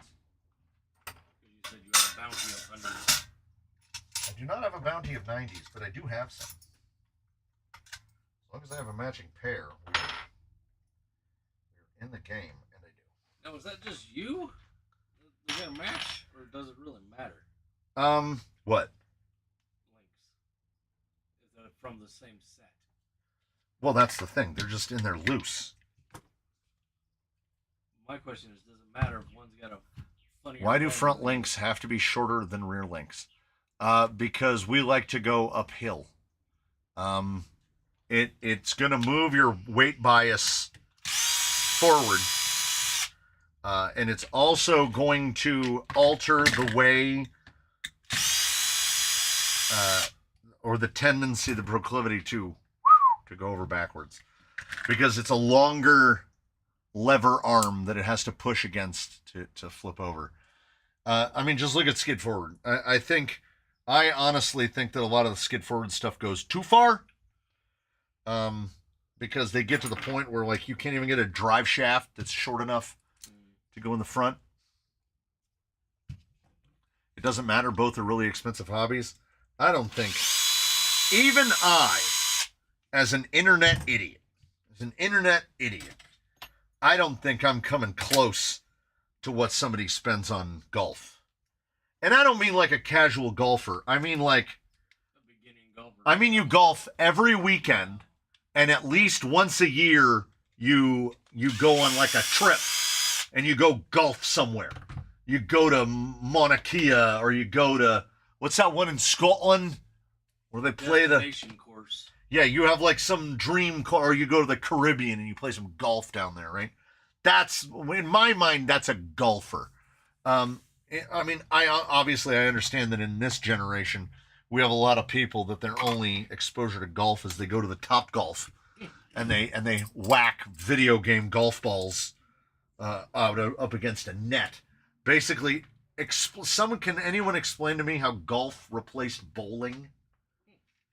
Because it kind of did.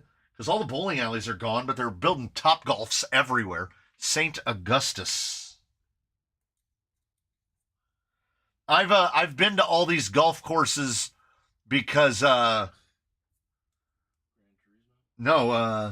golf games. Yeah. I got most of the trophies in PGA Tour Golf 2023. Me and my buddy were playing. It was free on the if you were, based on your level of PSN membership. And we were playing it, and we found out really quickly that was a terribly balanced game. Big Golf killed bowling. The guys from Big Golf were here. The PGA Tour game, what it was I quit playing real golf when I found the game Golden Tee. The problem with the PGA Tour golf games is if you turned the assist on, the assist was too good, and you're eagling holes, right? And then you would turn the assist down like one click, and now you can't hit the fairway. Can't keep it on the fairway. You can't, no matter how hard you try. You get it perfectly on the little swing lines, and the ball hooks 30 yards to the right and lands in the crowd. And I'm like, we're playing a video game for relaxation. I don't want it to be hyper real. I would suck at real golf. I don't want to suck at video game golf too. It's like when they came out with the skateboard controller for Tony Hawk's Pro Skater. What the hell? What kind of psychopathy is that? I can't skateboard. That's why I'm playing the video game. For those who can. Right? Like, why would a skater play a skateboard video game? It's like somebody posted on the Discord several months ago now about some company was coming out with an RC crawler video game. And I'm like, oh, we're pretending to pretend now. We're already pretending to be rock crawlers with our pretend toy cars. And now you're going to pretend to pretend? This is the mini muffins all over, the mini cupcakes all over again. A cupcake is already a miniature cake. Yeah. Now you got to make mini cupcakes. You have to make a smaller version. I agree with Kevin from The Office. When will the madness stop? So, I mean, again, spoken once again like a Southern Californian, but I've never needed to play a video game. Like, if I'm going to play a video game of a car, I'm going to drive a Lamborghini at 200 miles an hour. And depending on what the game is, I'm either going to try to get away from the cops or I'm going to try to turn the best lap time. Simulating, like, why would anyone, thimble cakes, why would anyone develop a RC rock crawling game? Where's our King of Hammers video game? Yeah. Where you pick out your buggy or your stadium truck and you run like, how hard is it to render the desert? I don't understand a lot of video games. And the video game industry is hemorrhaging money, so mostly through poor decision making. So no, them developing the wrong games. Developing the wrong games targeted towards an audience that doesn't exist. It's an entire industry that has seemingly forgotten who plays the games. It's 17-year-olds. Iron Man Ivan Stewart. I can still hear that horn when you jump over the nitro. Oh, I'm out of nitro. Hit the nitro. Another game that was proof that it's not about the graphics, it's about how fun it is. Yeah. It doesn't have to be photoreal. It just needs to be fun. If it's fun to play, you're gonna sell it.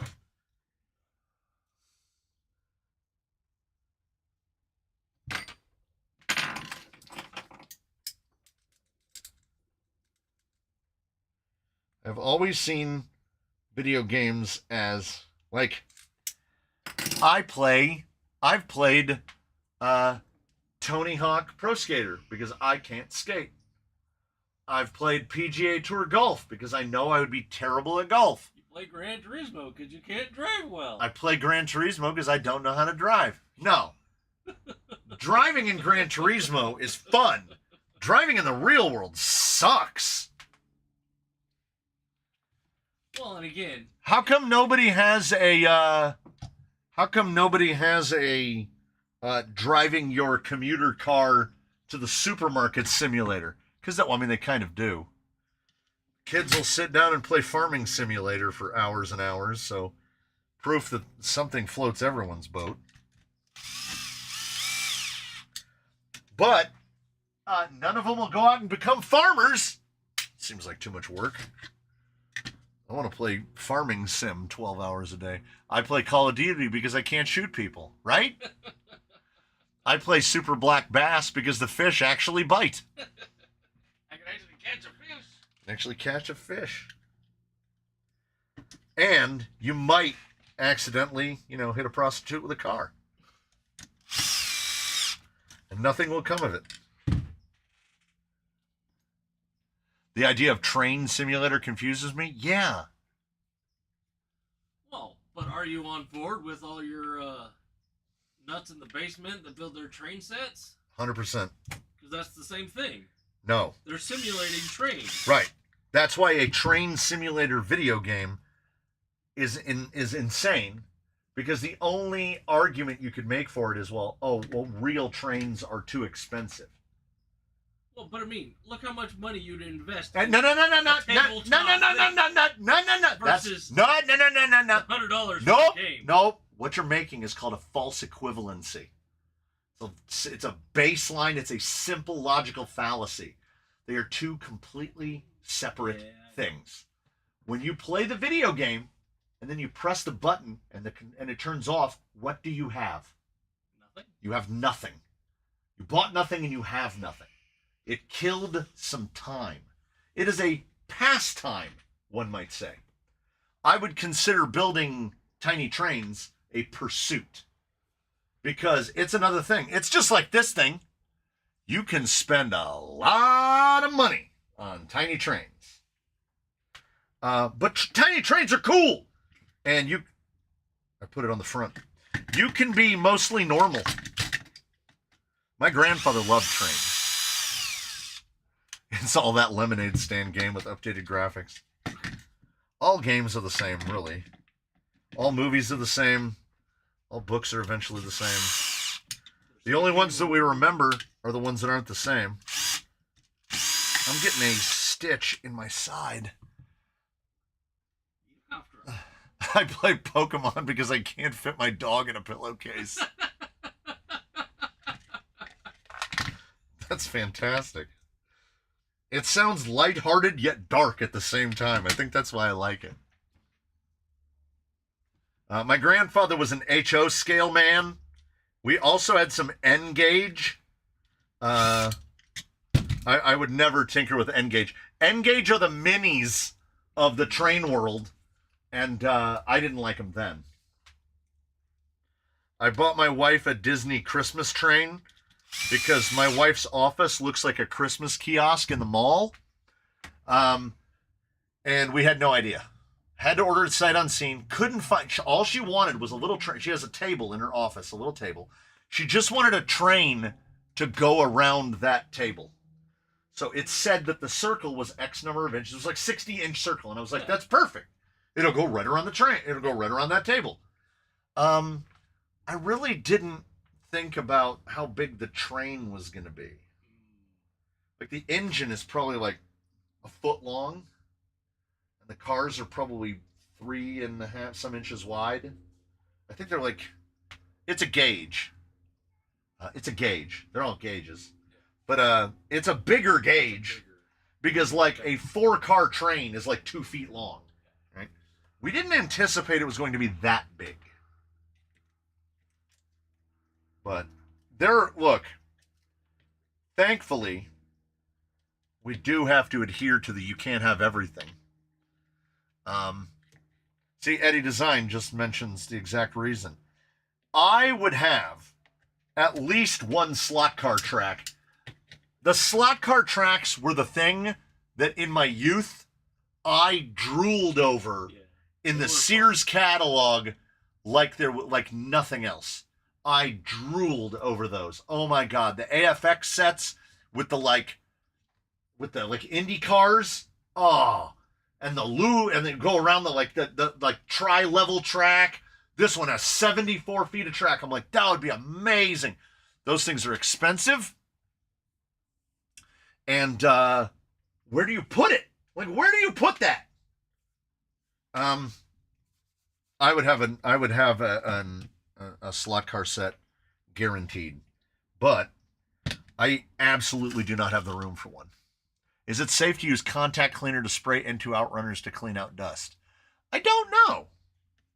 I know that, well, maybe as long as you're not running it, but I know that you can. Motor cleaner? If I can find the can. Carburetor cleaner? No, I have a can called electrical contact cleaner. Is it in the wrong drawer? Silicone, treatment, liquid wrench, rust penetrant. You can buy from the CRC guys. CRC makes a cleaner that is basically designed to be sprayed into electrical motors while they're being used. So I would say you can absolutely use that.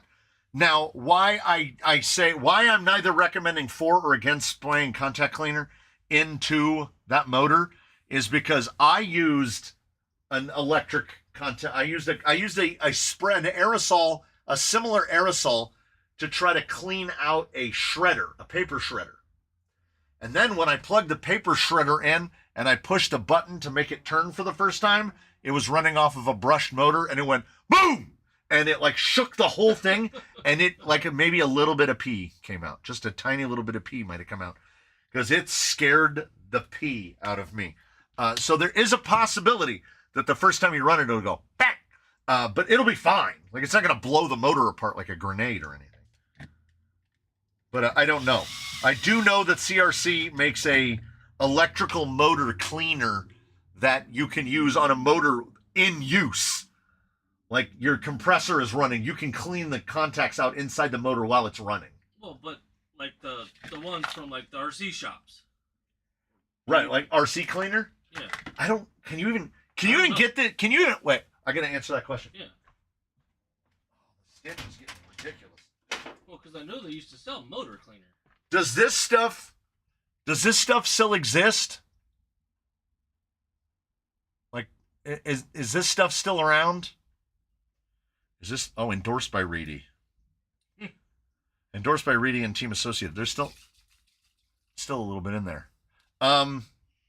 This stuff, sure, evaporates quickly, but it does say extremely flammable. So probably not while it's running. Quick penetrating, evaporates quickly, safe for plastics. Yeah, if it says, that's another one. If it says safe for plastics, I would say you're probably safer. Because it probably doesn't have any of the explodey stuff in it. Flammable, but not explodey. It'll just set fire, not explode. Oh, you can run a brushed motor underwater, no problem. Water, as most know, not super combustible. That was the break-in. Like when we had to break in motors, that was how you did it. Like a couple AA batteries in a holder that were plugged into the leads, and then the motor in a glass of water, and depending on what brushes were in it, it would turn that water black. Okay. If you were to solid axle swap Ruby, so you mean what? So you mean take off the IFS? Just element. Just put element axles under it. If you bought one new, it came with most of the parts to do so. You just need the front universals. I think it's just the front universals. Or if you don't have any of the stuff, I would say the offset, the Mias nylon straights, the AR-44 width straights. It's an offset, which means it'll actually line up better with the Stealth X that's in there, unless you've swapped to an XF, which means it's outputting down the middle. But it depends on what you want and how much you want to spend. I inherit a stamp collection, totally useless, half-cent stamps. I'd have to wrap an envelope in stamps to ship a letter. Yeah, you need 156 stamps to ship a letter. Yes. But a lot of them are worth more than their face value. CRC Electroclean 3000. There you go. That's what it is. I don't know where it is. I have a can of it in this building. I'm sure of it. We used to dip our whole brush motor in a mason jar filled with brake cleaner. Contact cleaner is flammable until it evaporates and then it leaves a thin oil behind. Oh, see, that might be the problem. HOSA DS D5S6 CAIG Deoxit contact cleaner is the best cleaner I've used. I basically don't clean motors out. I'll blow them out with some air. Do you think a Stealth XF will fit into a Capra cage? I think so long as you find somewhere else to put the battery, then yes. But the motor will be right where the current battery cage is. It will sit nice and low, so you'll definitely still be able to run your interior. Stamp collections can be worth thousands. That's true. Here's what you do. If you were inherited, so you inherited a stamp collection, go down to a stamp and coin place, and if you live anywhere near a skeevy part of town, there will be a stamp and coin shop. I know exactly where the one is on Highland Avenue, Del Rosa Stamp and Coin. I guarantee you it's still there. I think it's still there? I guarantee it. Because people will bring in their stamp collections. Those dudes will lowball the snot out of you. And here's the thing. Say your collection is actually worth like $2,000, right? They'll offer you $500, $400, $500. Which would you rather have? Would you rather have stamps potentially worth this amount, and you can do all the legwork piecemeal to sell them and go through all that labor and finding people and dealing with customers and do all of that stuff, and then you'll probably make $1,500-$1,600 after all of everybody else gets their piece? Or that dude will take it for $400 right now, and you can drive directly to the hobby store and blow that $400 on something else. Buy a new rig. Yeah, buy a new rig for it, right? And basically that rig will have cost you nothing. You inherited an RC car. Yeah, sounds like everyone on Craigslist, Facebook Marketplace. Yeah, that's what it is. Everybody's going to lowball. And everybody buying is going to lowball. And everybody selling knows what they got. I know what I got. No, they don't. They genuinely don't know what they got.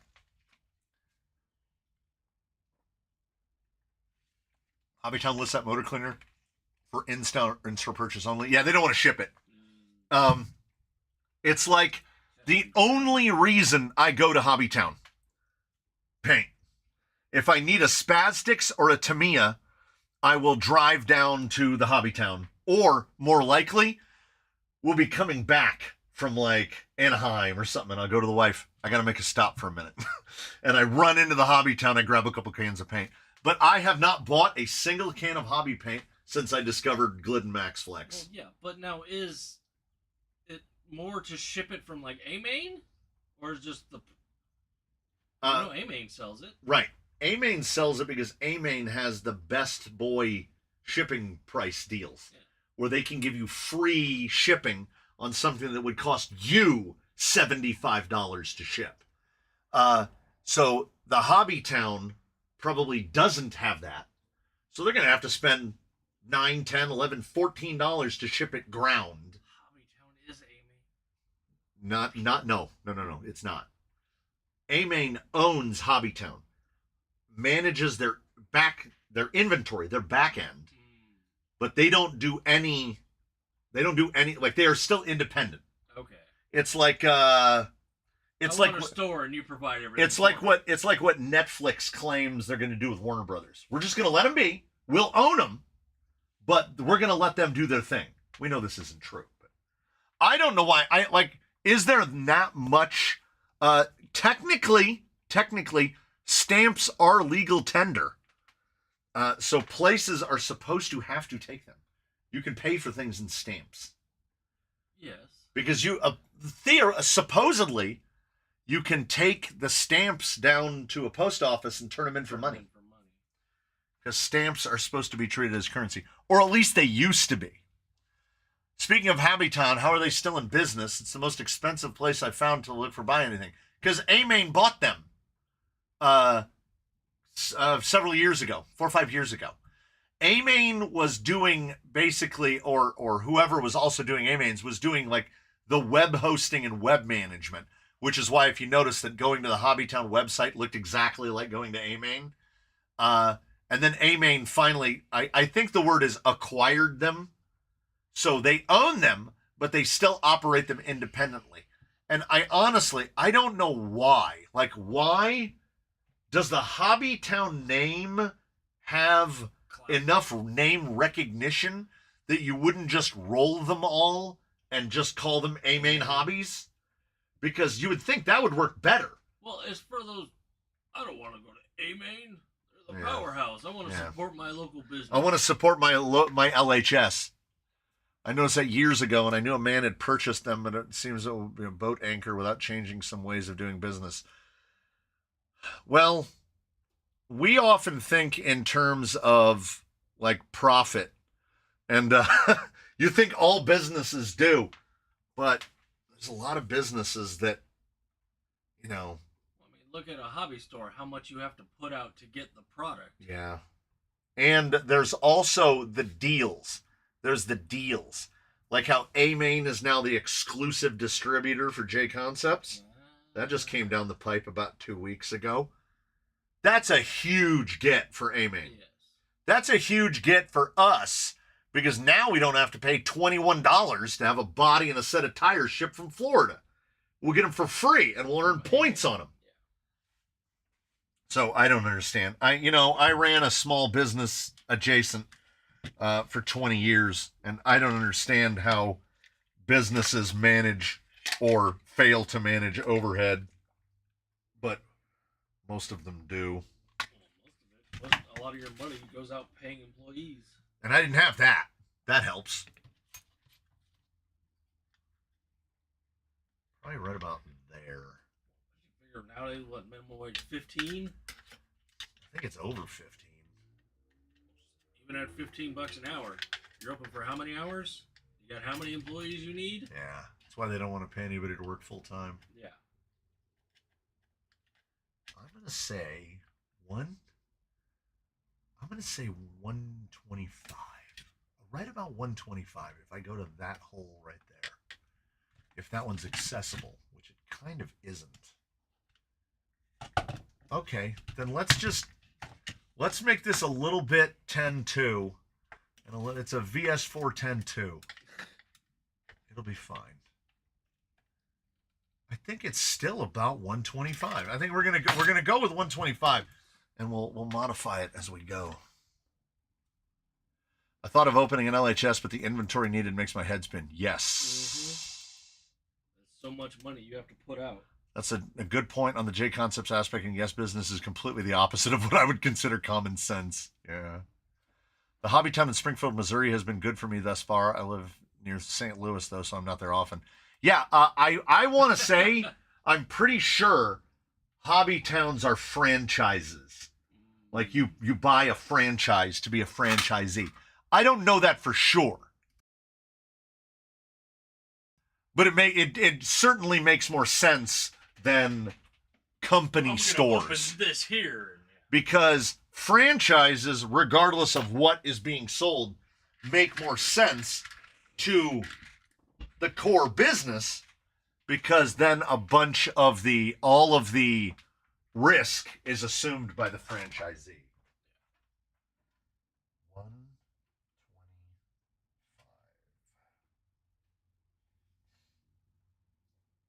Then you have other ones where they do both. There are franchises and there are company stores. Pizza Hut is like that. Well, company says we want one here, let's build one here. No. They will have both. They will have stores that are corporate stores. So you have to deal with corporate people. Our store was a company store. And then there are just straight franchises. The Delco on Highland Avenue, I want to say, was a franchise. I don't know how that operates.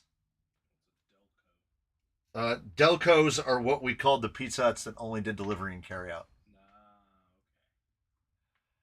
Yeah, I really do need some of those Boom Racing adjustable links, and what I'm hoping is that I'll remember that they exist next time I get paid. That'd be perfect. Oh yeah, McDonald's. It would actually be the most prime example of existing in both company stores and franchises.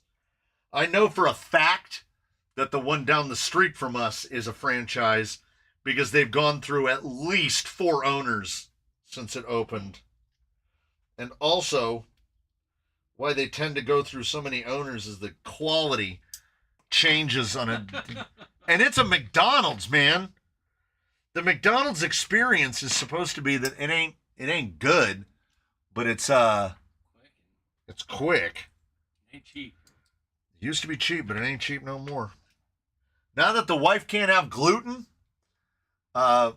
we will probably never eat at McDonald's again. And you know what? Fine by me, man. Yep. I won't miss it one little bit. I don't miss it now. I won't miss it in the future.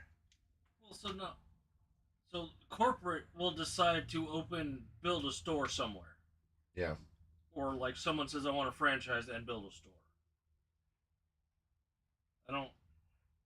I wonder. Understand corporate versus Corporate means the company owns the store. So the company built the store. Right. They own everything. You work for McDonald's. But if you're over here to franchise, your check will have the owner. Yeah, you work for Jim. Whoever owns the place. Not Pizza Hut.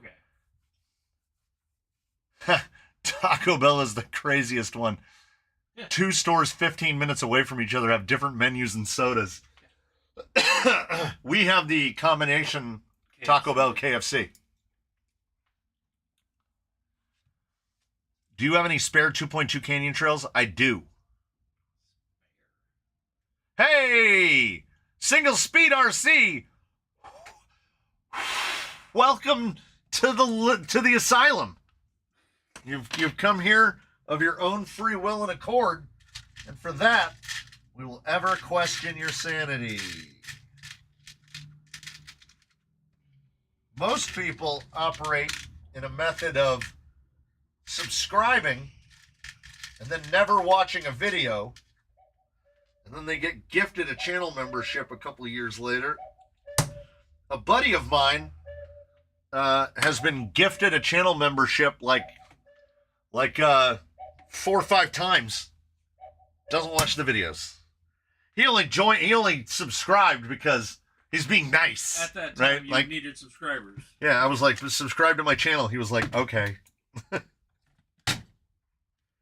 of like my wife. My wife is subscribed, has never watched video. Well, like I said, as soon as I get a membership gifted, I will pay for it. I genuinely believe that McDonald's would be one of the largest property owners in the world. Most folk don't have a grasp on the scale of just how big McDonald's is. It's crazy town. I'm sure there's at least one in every major city. Oh, for sure.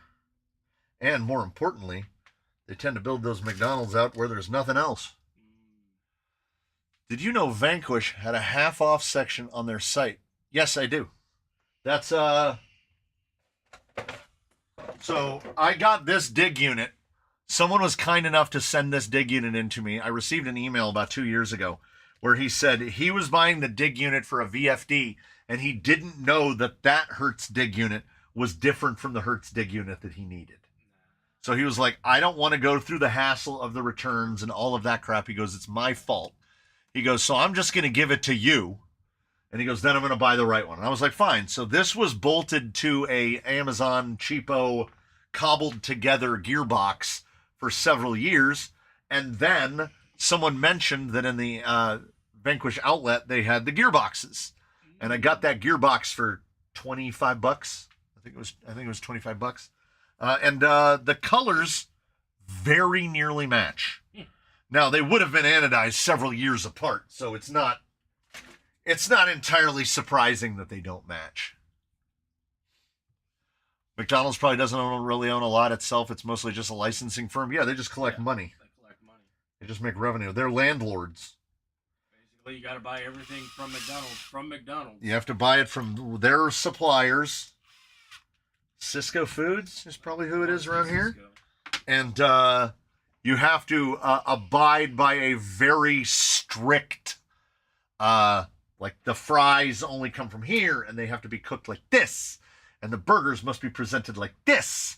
And there are all these like, we have a restaurant down the street that is called like, let's just call it Bob's Burgers for this.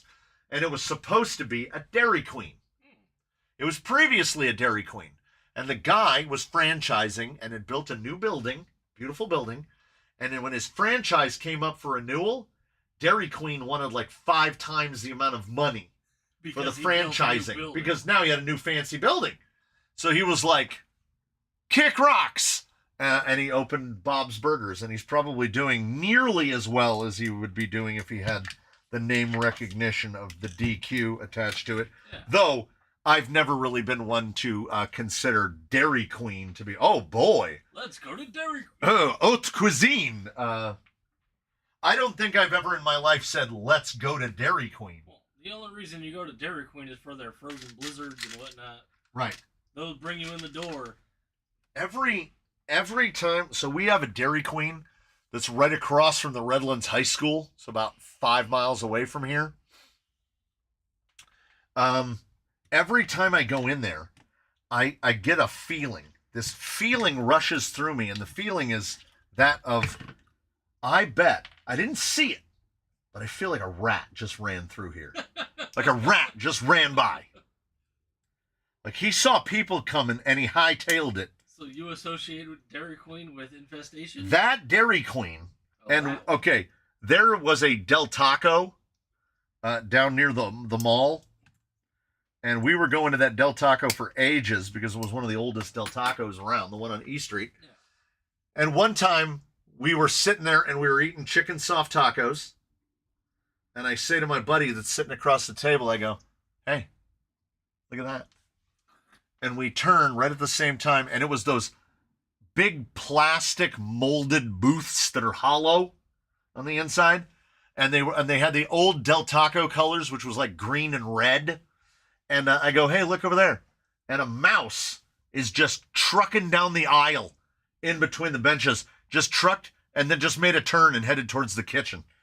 And we were like, huh, and just kept eating our tacos.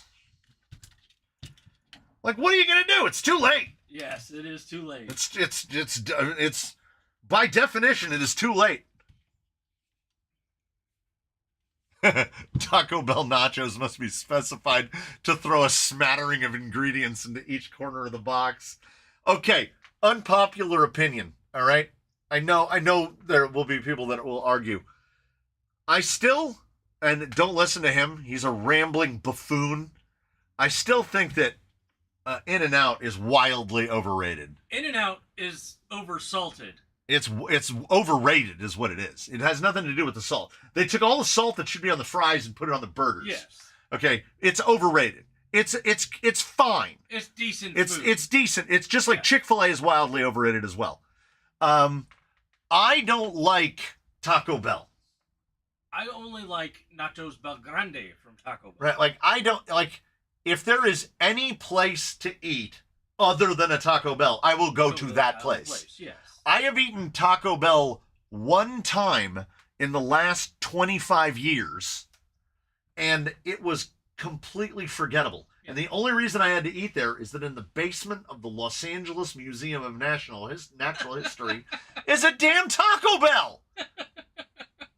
Oh, Chick-fil-A is overrated? It's a chicken sandwich. Yes. It's a chicken sandwich. It's absolutely fine. You can go to the Chili's People, and get a chicken sandwich. People act like that Chick-fil-A sandwich has got crack cocaine in it. Yeah. It makes no sense. I'm not going to stand And also, okay, so there's another one. You've got In-N-Out and you've got Taco Bell. And I live in the Inland Empire in Southern California, so I have Baker's and Del Taco. And I grew up on Baker's and Del Taco. So I will choose those two. And also, you really only need Baker's because you can get a burrito there too. Tacos there too. They have tacos there too. So yeah, Baker's is the bomb. And good old, so very near where I grew up, it is a Del Taco now, directly across the street from, we thought it was going to be a Dutch Brothers, but it turns out it's one of those, here in Southern California, we have this, I don't know what it is, this standard of little drive-through or walk-up Mexican food places that have names like this. Taco Rodoso. No, it's like Alberto's. Oh, okay, yeah. Adalberto's. Yeah. Albaro's. Yeah. Like just all these A-name Mexican restaurants that are not affiliated in any way, but they're everywhere. Everywhere. All their food is the same. Their food is basically the same, but they're not owned by the same people. Yeah. They're all different places, but they all sell basically different things. We have one right down the street. That one puts potatoes in the burritos. They put potatoes in the burritos. You can get a Highland burrito with potatoes in it. Taco Tiara. Oh, that sounds fancy. Taco Tia. I don't have anybody else to get a taco near me. I agree, but what are you going to do? Yeah. And that's the thing, why you eat Taco Bell. Also, again, coming back to, well, okay, I grew up in the Inland Empire, so I have Del Taco, and I will choose that over Taco Bell. But I also have places like the burrito stand over there by the Ford dealership in Redlands, under the freeway, that's been there for 50 years. It's like an aqua blue building. I've never been there. There's a window screen about this big that you walk up and you lean into it and you go, yeah, I'd like a carnitas burrito with no beans and this and that. And she goes, you want a double wrapped? And I go, yeah. And you pay your money and then you stand in the sun. There's no umbrellas. There's no awnings. There's no nothing. You stand in the sun and you wait for your burrito. And if you get there at noon, there's 40 people in line to get a burrito. Or you go to a Cuca's, or you go to a Rosa Maria's. So if we want Mexican food, it's abundant. This is Southern California. We've got that. I can get. Okay, let's set the radius at 4 miles. Think of where you are now. That's pretty damn big. And in your head, the Rubio's is 4 miles from here that way. So we got 2 Chipotle's. We can't go 4 miles that way. We're in the mountains at that point. If we go 4 miles that way, we're basically west. We're like mid San Bernardino, like Del Rosa area, right? That's 4 miles. So how many places do you think we could buy a taco or a burrito in a 4-mile radius? 30? 50? There's probably 50 places that you could get a burrito within 4 miles of in any direction of here. Because there's the what's that one? The Miguel's Jr. Yeah, Rubio's, a number of Bakers, Chipotle, a number of Del Tacos, Chipotles, and that's before we get to the Cucas and the Albaros and the Adalbertos and the Albertos and all of those. Yeah. So I feel bad for people that only have one place to get a taco. Well, A names are listed first in the Yellow Pages. I wonder if it goes back that far. It's possible. That's as good of an explanation as any. Just think. The last time you saw Yellow Pages. Just think of how many people got saddened when the Auto Club took AAA.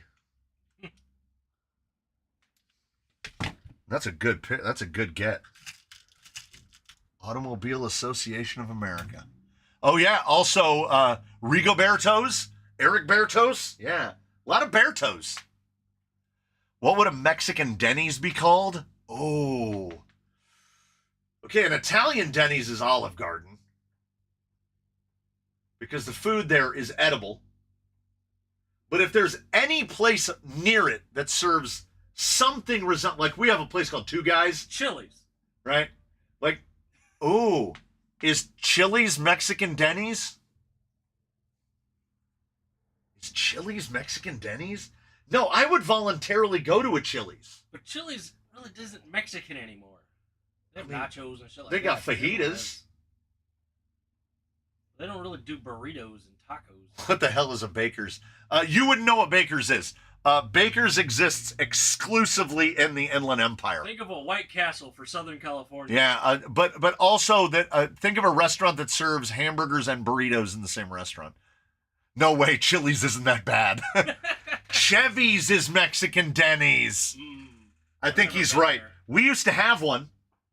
My wife went with a coworker during lunch break. They sat down, and so they get there at 12 o'clock in the afternoon. And when they get there, they park right in the front. There's like 2 cars in the parking lot.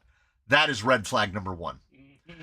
They go into the restaurant. They get seated right away because there's nobody there. It's 12 o'clock on a weekday.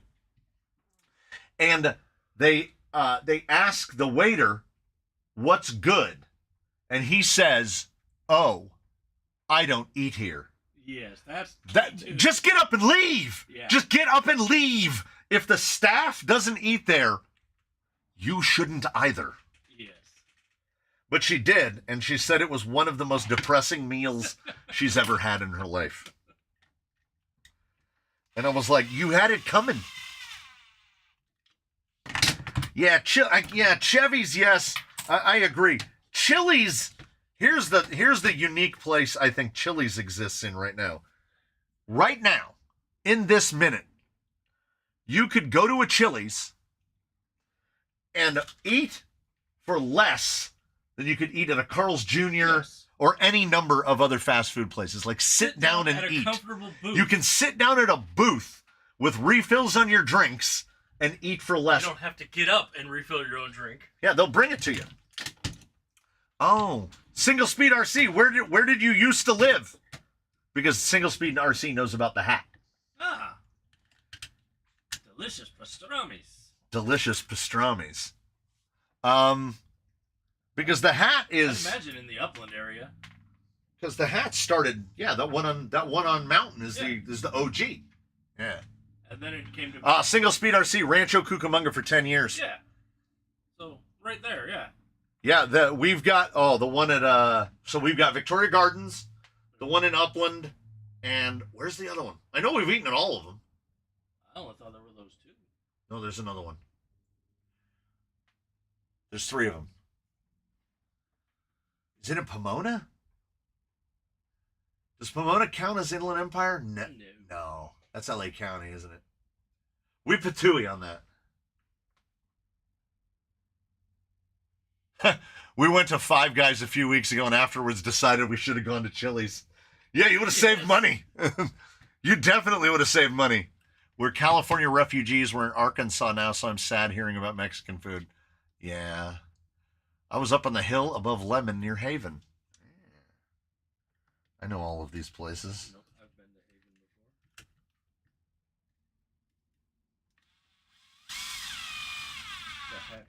before. For those unaware, Haven Avenue in Ontario, Rancho, Fontana is so bad in terms of traffic. No GPS will ever advise that you drive up or down Haven Avenue. Well, maybe at like 2 a.m, but it will have you drive through residential areas before it has you take Haven. Five Guys should offer in-house financing. There's one in Lake Forest. Okay. How many are they up to? Rancho Cucamonga. Yeah.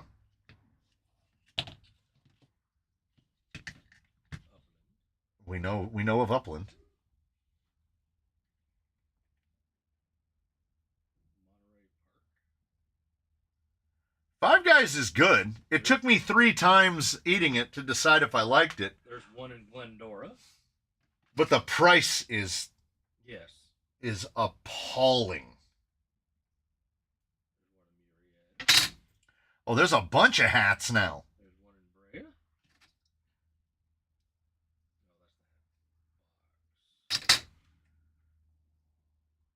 So there's like a half a dozen hats, though. Yeah. Oh. Well, so says Yelp. It's surprising because the Five Guys around here is about the best burger you're going to lay hands on in less than 45 minutes.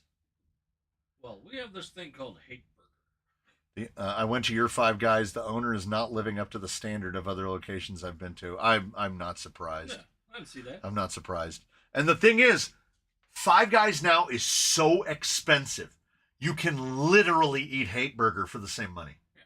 And Hate Burger is, there's a couple people here in the chat that I have that have been to this area and I've said you need to go to Hate Burger down the alley with all the umbrellas above it. No one is ever disappointed with Hate Burger. Yeah.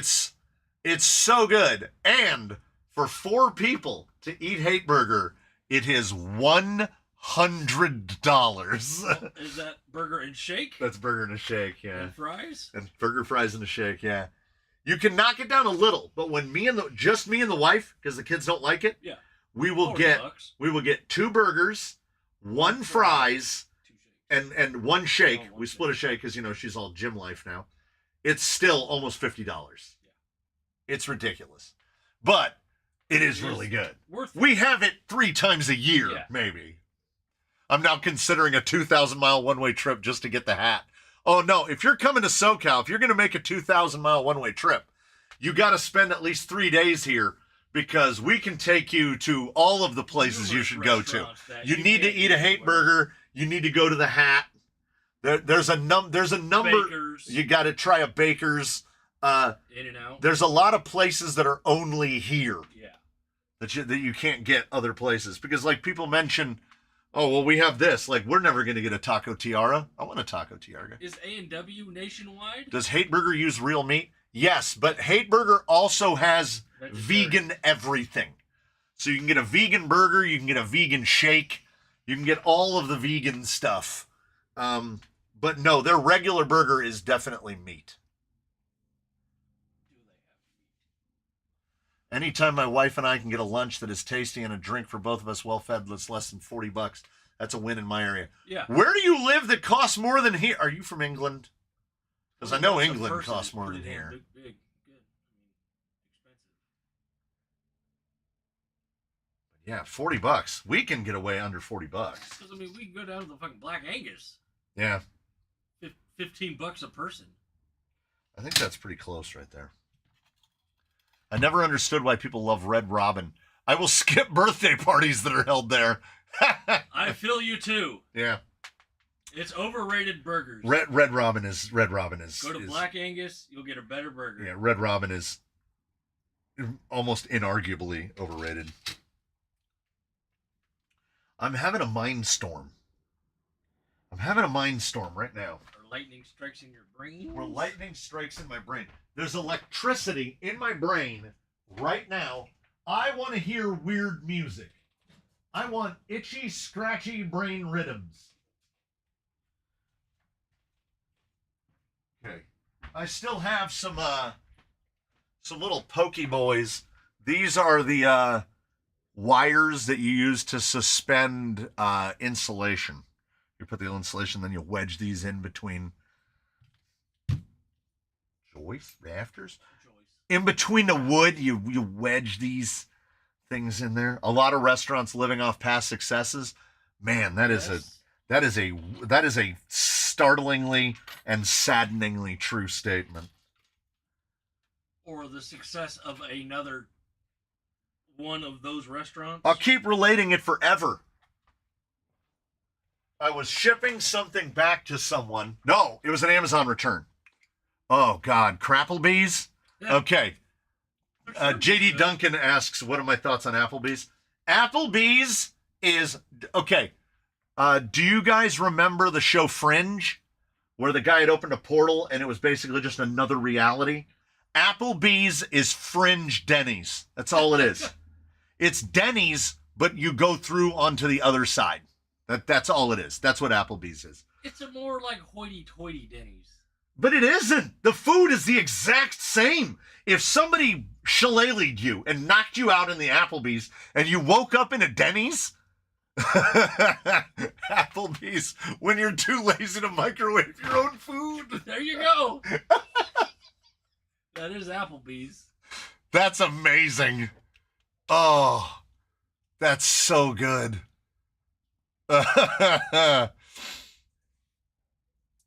It's sad that one of the best rappers to come out of the 2020s is AI SpongeBob.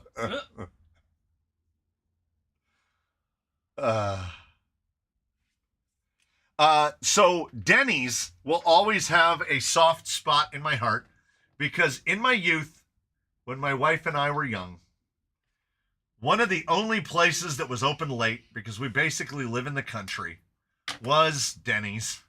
And they used to have a hamburger called the Hamdinger. And it was basically just a hamburger with a slice of ham on it with cheese.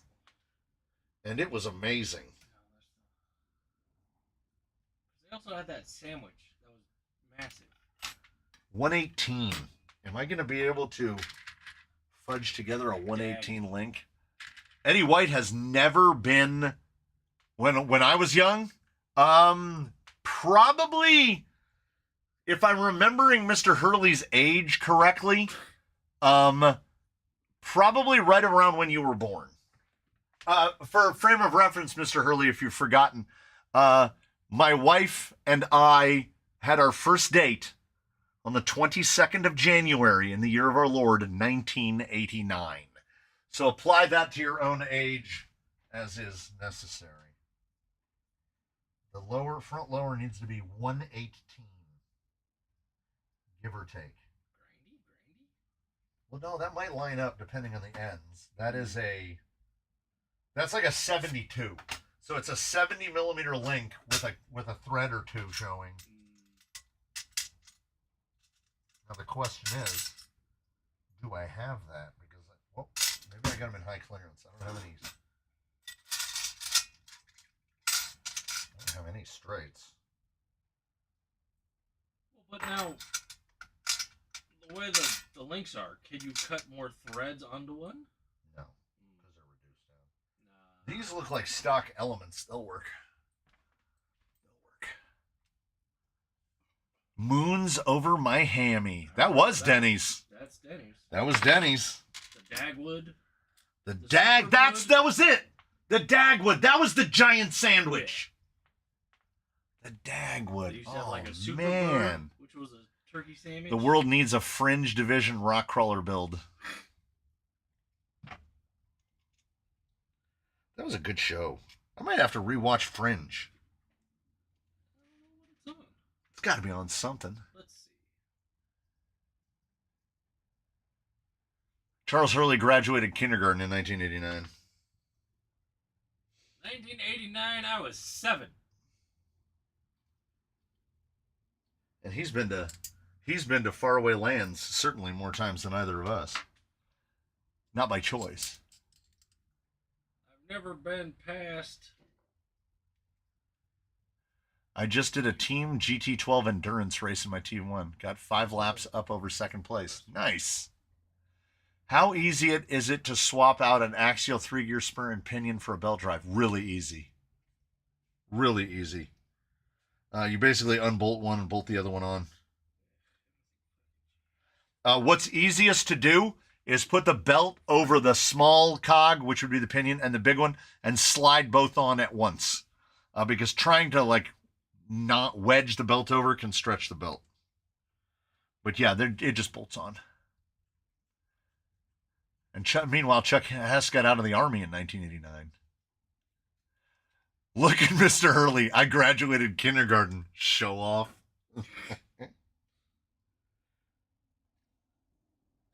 I didn't go to kindergarten. And I never know. It's never been made explicitly clear to me if they thought that I was slow or if they thought that I was fast. What's the reason for a belt drive? Sometimes gearing. Yeah, ratio and quiet it down. Yeah, you won't get quieter than a belt drive. No gear mesh will ever be as quiet as a belt drive.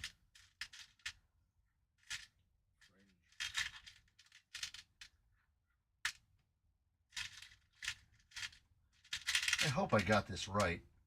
Because with the rear set, we should be able to just set the wheelbase from the front and then put the front upper and then deal with a panhard like after this is over. That's what I'm hoping. I'm hoping I can kill enough time. God. So here's what has happened. The allergy pills are now in full concert. Okay?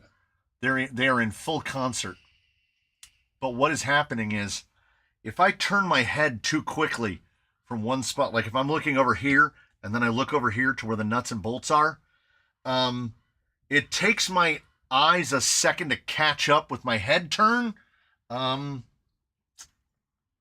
going to operate a motor vehicle reasonably shortly, in about an hour. Some would say I probably shouldn't do that. Move your head. The world is moving at different speeds.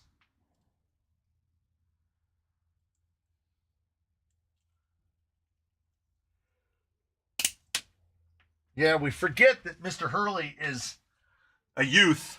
So, what, 81, 82? What? When he was born? No, I would think like 84. Kindergarten, 5th? 5, 6, 6 minus 6, 83? 82, 83? We're guessing when Mr. Hurley was born. That was 82. Maybe going 60 miles an hour will help. Well, I'm willing to test it. Everybody get in the car. We're loading up. Nothing like a good nap. A nap is intentional. I don't take naps. I black out and wake up with lost time.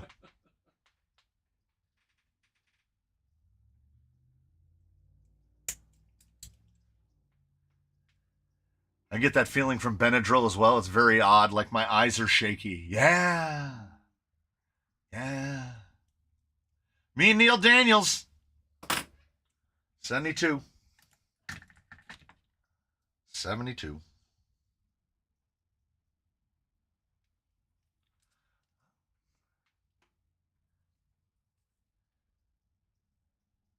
I went into the Army in 1984. Suddenly I feel ... old.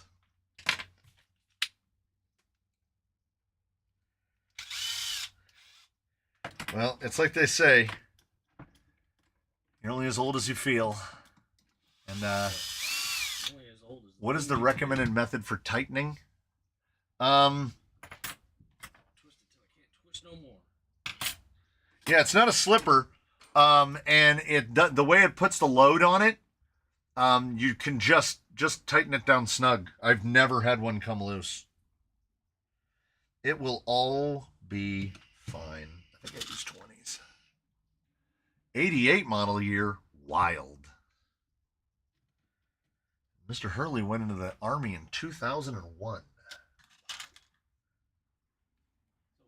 83? I think he said 83.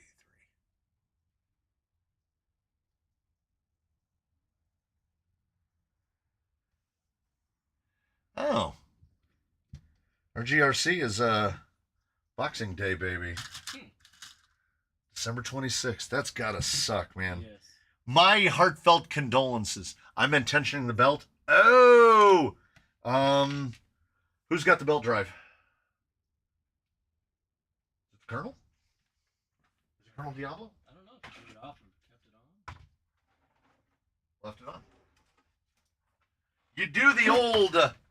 hey! Look, found a battery. You do the old belt deflection test. How can I do this? Will camera 3 see this? Okay. Can I get this under camera 3? Hold on. Back over here. I need to adjust camera 3. Because it's not low enough. Try not to shut it off. I can't see that worth a damn.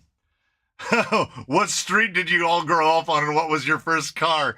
And his next question is, what's your maiden name? What's your mother's maiden name? What was the name of your first pet? Okay. I see we're mining now. Okay, so we're definitely data mining. So, see this much? You don't want it tight, but you want it so that no matter what is tried, you can't possibly jump the belt up over the lip. So I go for just that much, right there, that much. That's how much deflection I like. You'll know. What was your favorite teacher's name? What was your first car? Just like it has, if we were going in millimeters, like 3 millimeters of deflection, maybe 2 to 3 millimeters of deflection. Yeah, the question about the belt drive, if you've got TRX4 axles and a 3 gear, you can get away with a belt drive for sure. Stitch in my side is really, it's probably not enough water is what it is. What's the name of your first pet? Hydrox.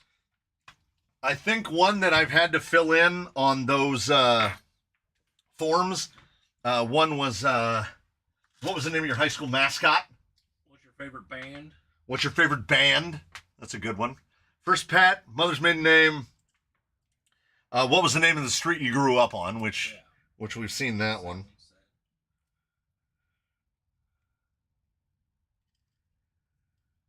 It took people a while to realize that in what city did you and your spouse first meet? That's a good one.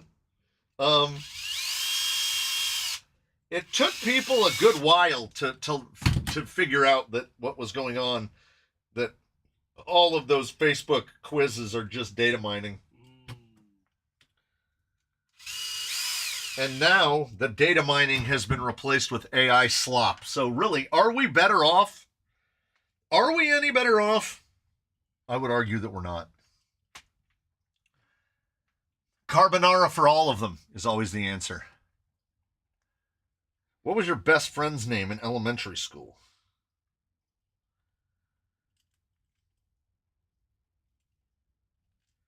If your birth month was this is the mythical being, and then this, and then people are just writing them down in the comments section so everybody knows the month they were born and the day they were born. Just give them your birthday. Only a year or two. How much wood could a woodchuck chuck if a woodchuck could chuck wood? A woodchuck would chuck all the wood it could chuck if a woodchuck could chuck wood.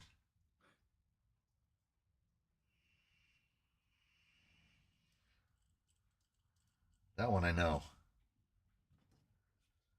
She sells seashells by the seashore. Rubber buggy baby bumpers. Yeah. Rubber baby buggy bumpers. Something like that, yeah. And now there's that new one where it's like repeat the things in the tempo. It's like truck, duck, truck, duck, truck, duck. And then they keep switching it around. And people's brains can't task switch fast enough. How much wood could 2 chucks chuck? All the wood 2 chucks could chuck. Say soldiers. Oh no, I can't. I can't say soldiers' shoulders. Soldiers' shoulders. Soldiers' shoulders. Soldiers' shoulders. Soldiers' shoulders. Just descend into madness. What's your opinion on belt drive? It's a tool. It is useful. Not often. And there's a driver 86 421 with 20. With the 20. I can't even say it once. Red lorry, yellow lorry. Red, yellow. Oh. Try that. Red lorry, yellow lorry. Red lorry, yellow lorry. You can only say it slow.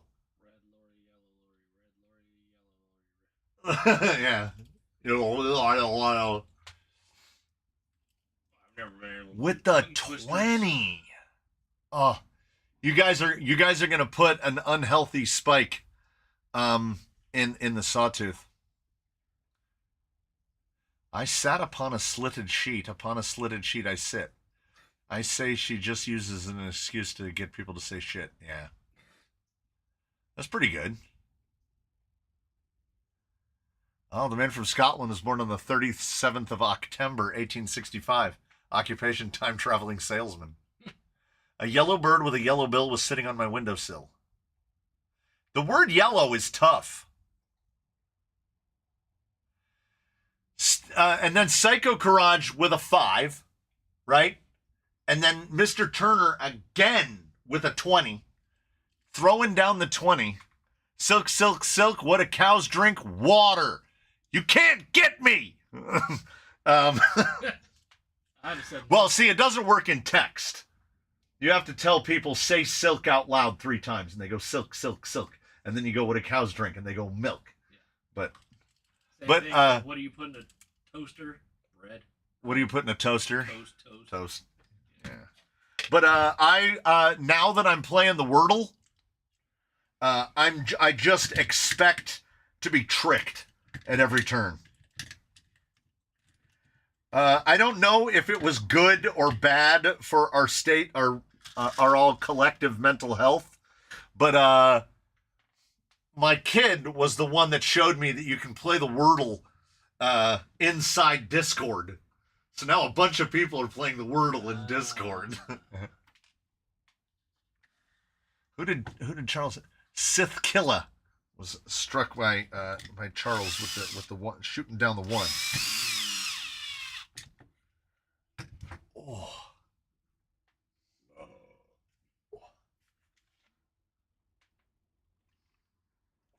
I'm guessing Wordle is not dyslexia friendly. No, I would say that it's not. Although you are putting letters in one at a time. You know how to spell something. Yeah, but they're tricksy. They're tricksy hobbitses, and they do it on purpose. Today, I think they got too winky today. They were like, ha, we're going to get them. Because they keep eliminating all of the common letters. And if you eliminate all of the common letters, it's a 5-letter word. There's only so many words. You know? The one that, hey, Mo Trapper with the 5. Filthy hobbitses.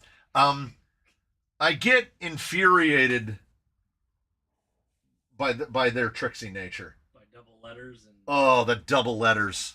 The double letters. Wordle is better in Discord in the app because the app is lousy with ads. Oh. Where does chocolate milk come from? Brown cows. Everybody knows that. chocolate cows. Chocolate cows. How now, brown cow? I should have done the caster flip on this. Ooh, but we gotta check the wibbles.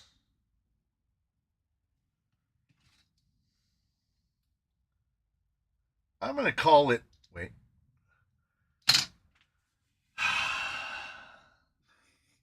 Stephen Turner with another 20, which makes at least 40. I don't know. I think only moderator panel shows who, what, where. Oh wait, I think I can view. I can change the view. I'm gonna try to figure out how to change the view. Participants moderation activity. No, that's not it. Top chat. Oh, okay. Here we go. Okay, so Jimbo sent 10. Chuck sent 5. Miata Commuter 5. RGRC 10. Stephen Turner 10. So he'd already sent 10. Single Speed RC joined. Psycho Garage with 5. Stephen Turner with 20. Charles Hurley with a 1. Mo Trapper with a 5. Stephen Turner with a 20 again. I found out how to find it. Why is it not set to live chat? All messages are visible. Oh, don't get me started with the latest updates. The latest updates to YouTube. Oh my God. Do any of you doom scroll? Do any of you doom scroll like in the short forms? So you're just Now they filter all comments so it only shows like currently selected. So every short will have like 3 or 4 or 5 comments on the side of it, and that's it. A lot of us aren't watching what's going on. We're listening to it and we're reading the comments because we want to see if anybody in the comments is providing anything funnier than what is being shown in the video. Their comments on it. It is not helpful to creators at all turning off and making it to where only select comments are available. Yes. I don't know if there's a setting that allows us to stop that. I know there was a setting because they turned on automatic ads for this, for lives. And I had to hunt to find out where to turn that off because it's annoying. Yeah, YouTube be YouTubing. Also, I don't know why I doom scroll the shorts on YouTube.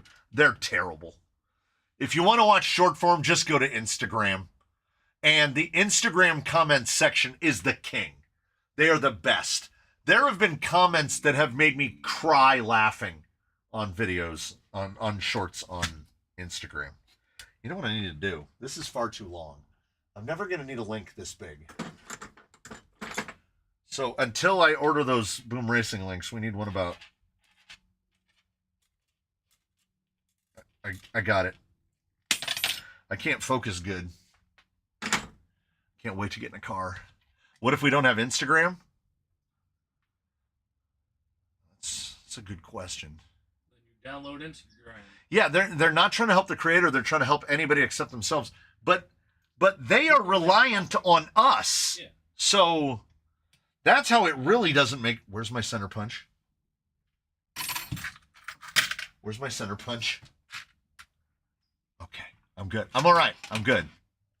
Certain people control literally everything. I'm just happy to see that the backlash against Google as a tech company and a search engine is starting to become, because Google searches are awful. Yep. How many times do you have to Google search to find the thing that you want? Too many. Or it's on page 5. Amazon's equally guilty. Amazon's search engine, if it says clutch, it's going to bring up other things that have clutch in it. So, Mr. Steer has a request. Make some shorts of tires folding, slow-mo if you want. Slow-mo close-ups of tire fold and wrinkle. Well, then we got to get Jake out there, and we got to mount up these MTZs on somebody because these have a very soft 3D insert in them. We can get those real bagging. Who were these on? I don't remember. Yeah, and Jake's tires with those 3 brothers are just as squishy.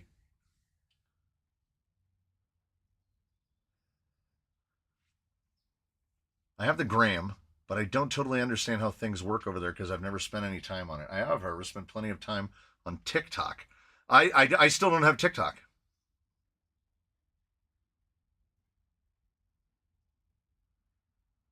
Make a short of a mullet rear drive shaft hitting a rock. I could make long form content of the mullet drive shaft hanging up on things. Doesn't make a difference. That guy doesn't know what he's talking about. We're going to forgive a complete absence of thought and a complete lack of effort. The Wizard's slow crawl short I will watch every time I come across it. Yeah, that tends to be how I make shorts. I very rarely plan to make a short. I'm just like, I can make a short out of this. Gumby was the one, like, I actually had to edit that in the editor. It's a 60-ish. 60 and a little bit of change. So what we need is a 60 that's slightly longer than the other 60s, and it's this one right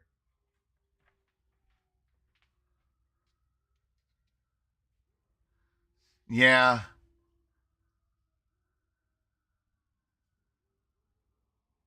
Have you ever filled a set of tires with magician's balls? No, but based on that, I would like to. I've experienced. I've experienced some foams that I would consider that soft, like so soft that I can crush them up into my hand, and you can't even tell I'm holding anything. The problem is when a foam is that soft, it really needs to be a dual stage. Neil Daniels doesn't have TikTok because he's not a 12-year-old girl.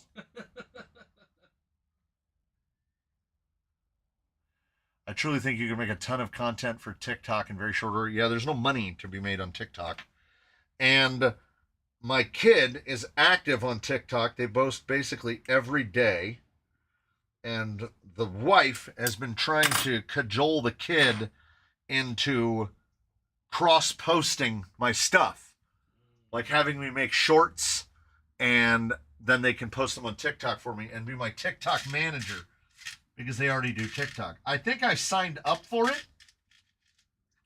Like I made a Crawler Canyon account, 0 content, no page, no nothing like that yet. But have you ever had to try to motivate a Gen Z to do anything? We're here short only needs 1 zigzag. A full Marley is 3 or more. Oh, so I've been told. I don't understand any of the words you just said. A zigzag is what you roll weed in. Okay. Which is like cigarette paper. Okay. A Marley is like a fat blunt, I'd imagine. Oh, you're guessing? No, I know what a zigzag is. I thought you were telling me what things were. No, a zigzag is I'm an old man, and you need to. Cigarette rolling paper. I know what a zigzag is. Contextually, I don't understand any of that. That's what I get out of it. I'm talking about weed.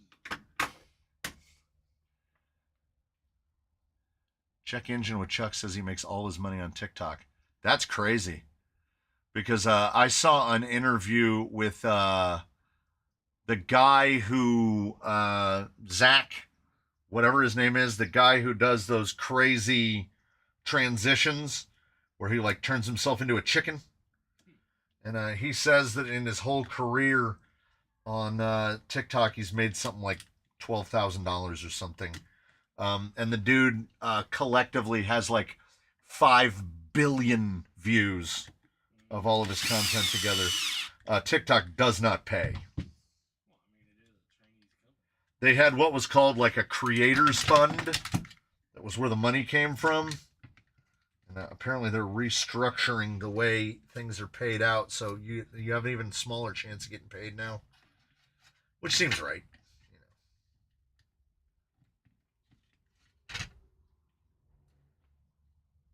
That is too short. I'm gonna say 5 mil. Too short, 5 mil. So we need a long 65.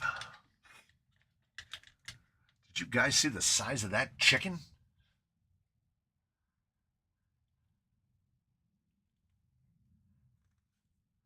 We're in the spirit world.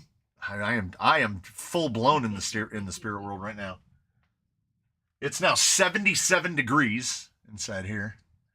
Eddie White has to keep closing the stream and starting it to catch up. We've dropped 100 frames out of 362,000, so we're doing all right on this end. It's on your end.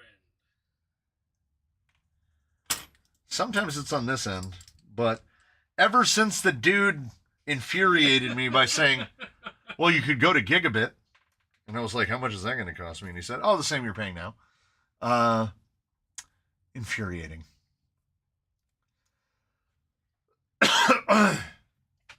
I don't need TikTok. Good. I don't know if you're right, but I'll agree with you.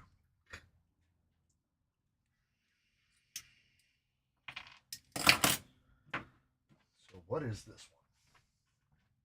I'm not putting my extra links away like I should be. 95 high clearance. Tomorrow's used job. Tomorrow, that's future me's problem. 70 high clearance. I need a 65 straight. Like a longer one. That'll do. This one I'll also has no shoulder on it, which is nice. Because then I can cheat it down a little if I have to. Well, when it looks like you're in trouble, when it looks like you will take a licking, there's when you can call. Just call for Super Chicken. And then Super Chicken went, bucka, bucka, bucka, bucka, bucka, bucka, buck. Why do I remember that? I think you're hallucinating, sir. Why do I remember that? I'm not that old. Wait, why do I remember Thunderbirds Are Go? That's from too long ago. Why do I remember that? That was 80s. Thunderbirds Are Go was in the 1960s. It used to come on really early in the morning, and I remember watching it. Back in the 1960s? Apparently in the 1960s. Am I a time traveler? We are all time travelers. We just move through time very slowly. Yeah, we are. Yes, we're all time traveling, just very slowly. Yeah, the allergy pills are definitely kicking in. Mr. Hurley said, "Don't whiz on the electric fence," and to this day,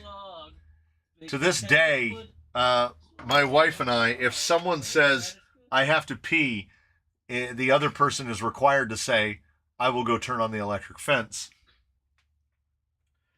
which is a Ren and Stimpy reference. Don't whiz on the electric fence. Though sometimes I will change it up and say that I just turned the fence off. So she's going to have to wait until tomorrow to pee. There's no way we're getting a panhard on this. Not a chance.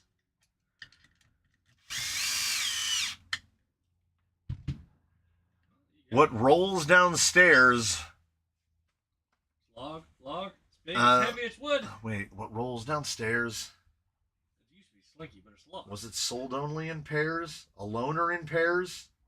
It rolls over your neighbor's dog. It's great for a snack and fits on your back. It's log. It's log. It's big, it's heavy, it's wood. It's log. It's better than bad, it's good. Log from Blammo. Was it Blammo or Blamco? I think it was Blammo. Blamco is the mac and cheese from Fallout. It's easy to get my pop cultures confused.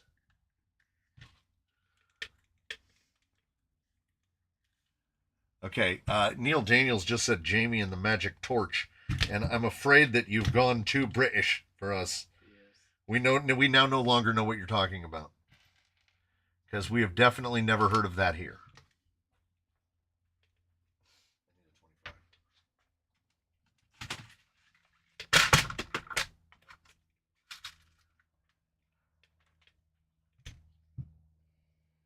Double your refreshment, double to your delight. Is that Doublemint gum?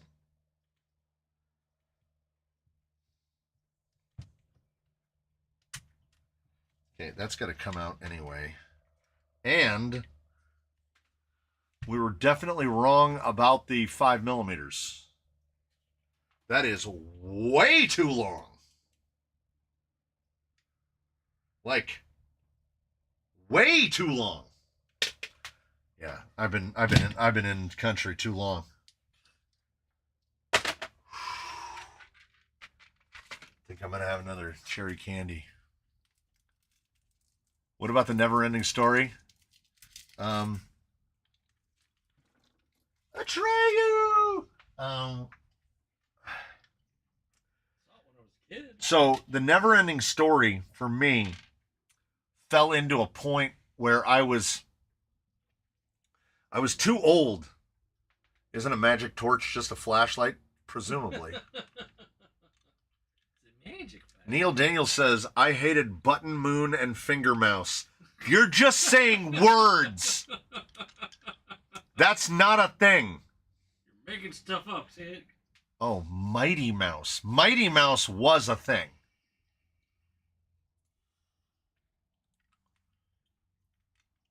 Battle of the Planets. Yeah.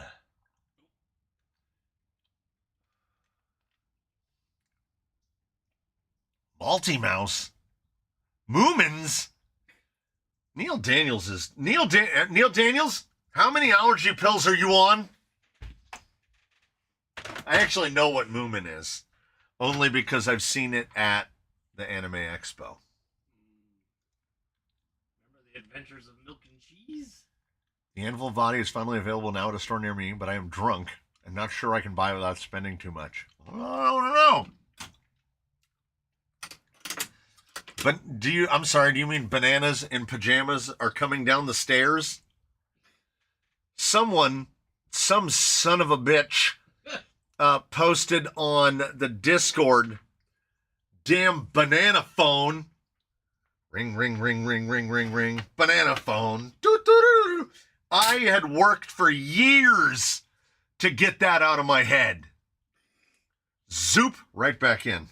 I was worming his way back in. Bananas in pajamas are going down the stairs. Ah, Lord.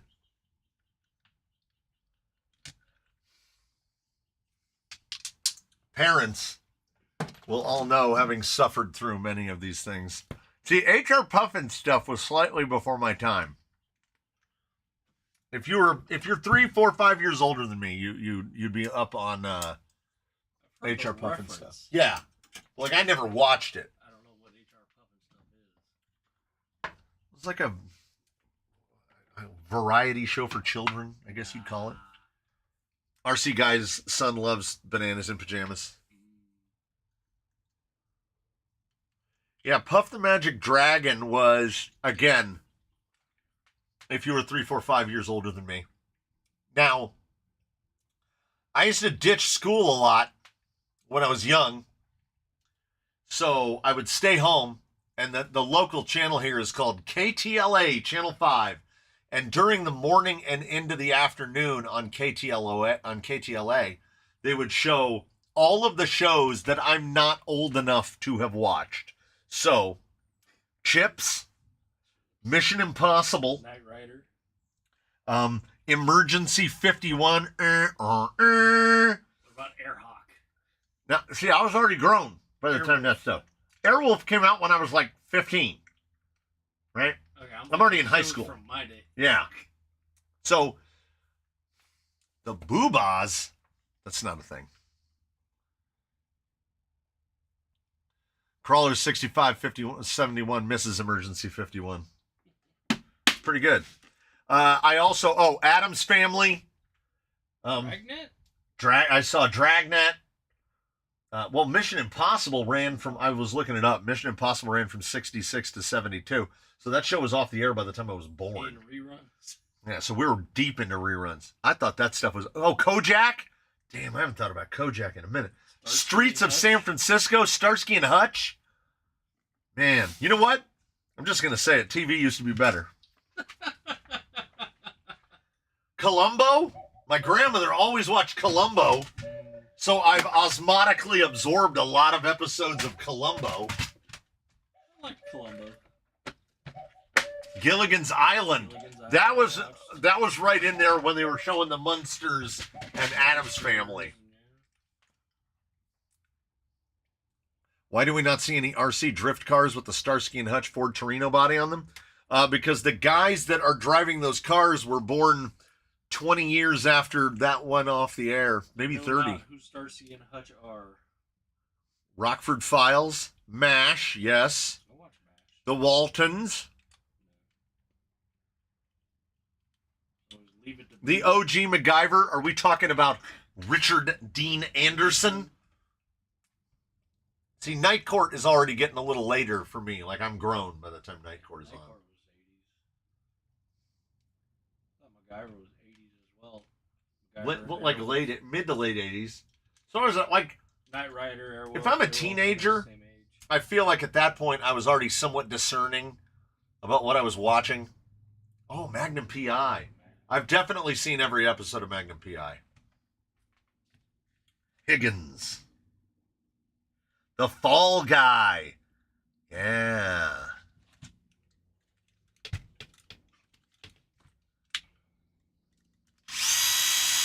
Airwolf. Airwolf would have been the same time as Knight Rider. Okay. So the reason this has been partially assembled $6 million man, Wonder Woman, Incredible Hulk, the Lou Ferrigno Incredible Hulk.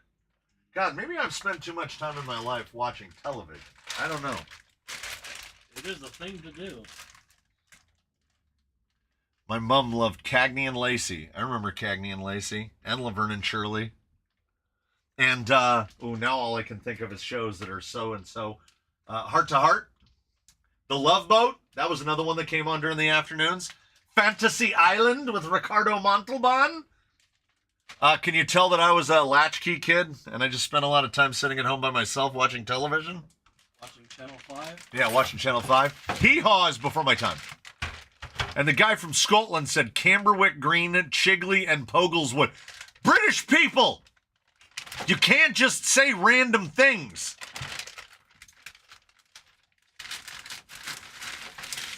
Hee-Haw would be right alongside, what was the one with Robin Williams where he was an alien? Do you mean Mork and Mindy? Oh, Mr. Ed? Nanu. So, one of you terrible Inhumans sent a body in because you thought it would be funny. And that's kind of the reason that what is happening is what is happening. And you have, probably use a ruler. I'm not happy about this. So, Grizzly Adams, BJ McKay, and his best friend Bear. The show was BJ and the Bear. Yeah, BJ and the Bear. But his name was BJ McKay. It was his best. I'm doing the theme song. Jeez. I've never seen the damn show. He's here. So he sent in just an absolute travesty. Like, the closer you get to it, honestly, the worse it gets. Look at that. Let's take a minute to just look at the lines of this. It's like the windshield is vertical. It is completely... You know what? Would you say that windshield is completely vertical? My God, that is hideous. Brother, what is that? Brother, it has lines. They're all just straight. Why is the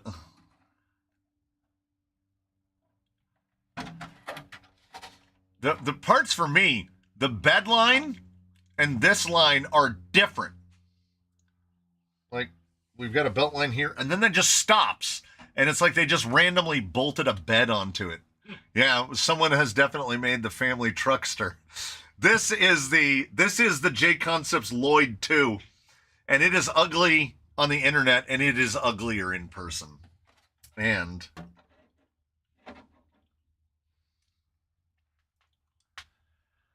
yeah, that is what we have, Roth. It's going to be cool with paint, trust me, guys. Designed by Minecrafters.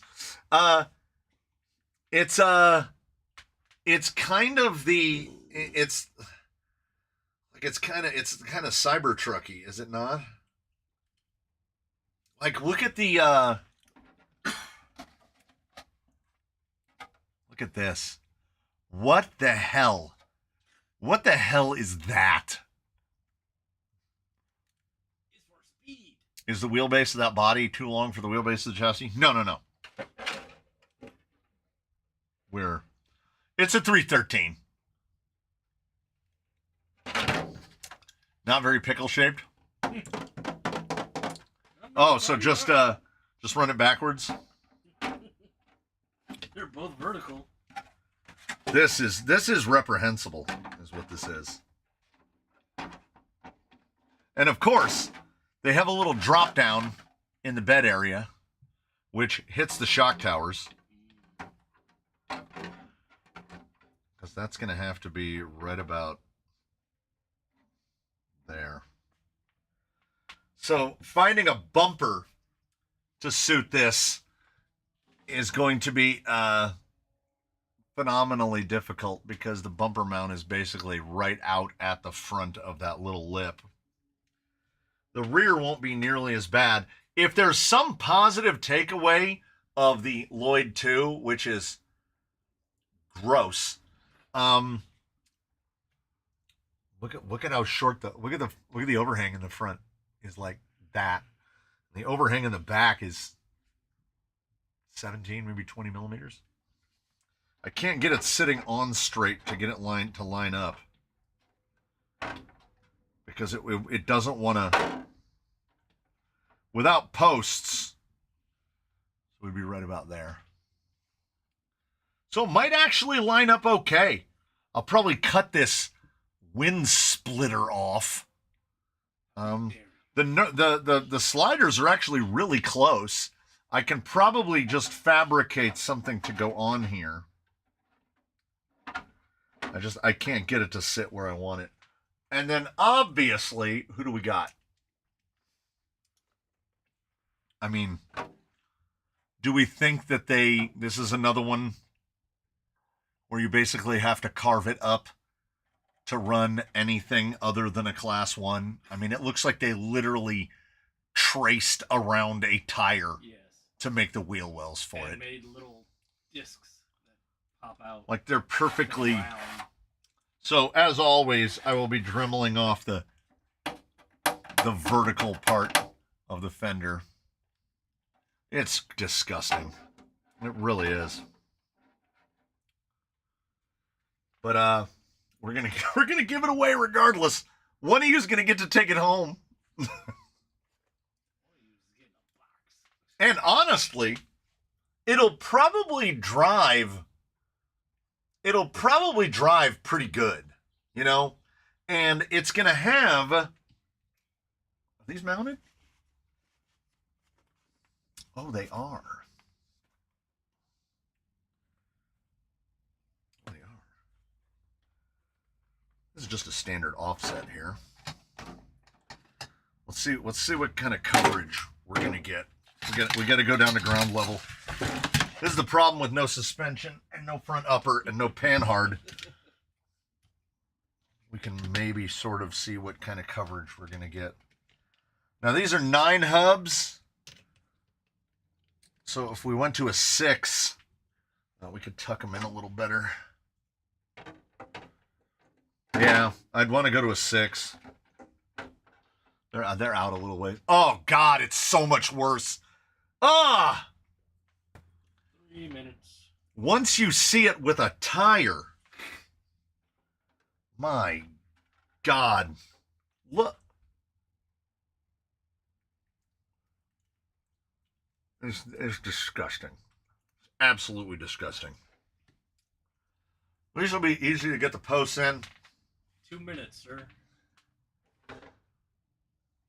I might have to do something about the towers. I might have to fabricate towers for it because this is sitting on the shock towers and I won't be able to get the body. The body needs to go down another, like down to there because of their stupid little drop bed. Or we just cut holes in the bed and have the shock towers stick out of the bed. Because I want this bed to sit on that fuel cell. So I want this down. We're just going to cut the bed. It's so hideous. We're just going to cut the bed. That's not a 313 millimeter body.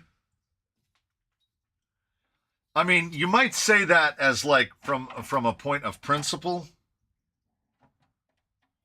Right there to right. That is inarguably a 313 millimeter body. From the center of there to the, yeah, it should say it on the bag.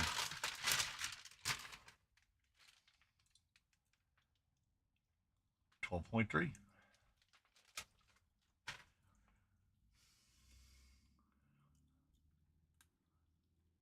It's fugly.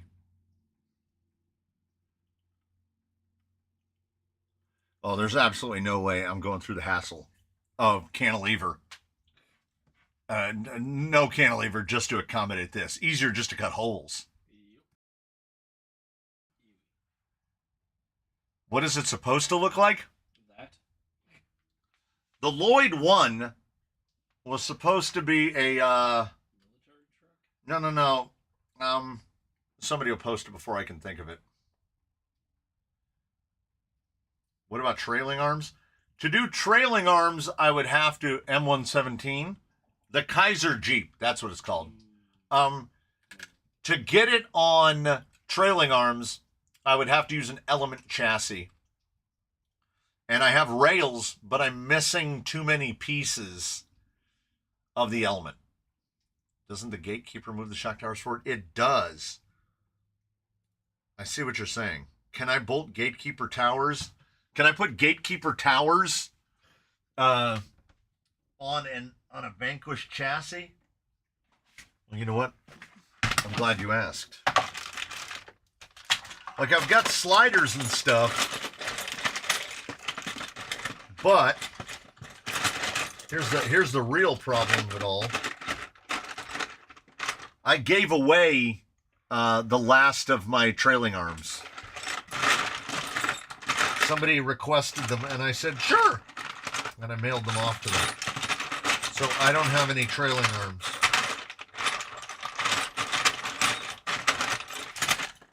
And I don't get paid for a couple days. And the 21st is a Sunday, so I'm definitely not getting paid on payday. I don't even know if... there's one. Now, the question is, I found this part.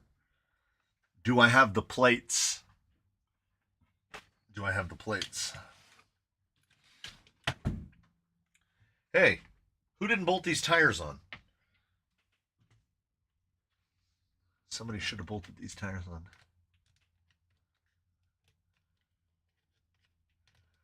See, Chuck Hess is trying to lean into it too much.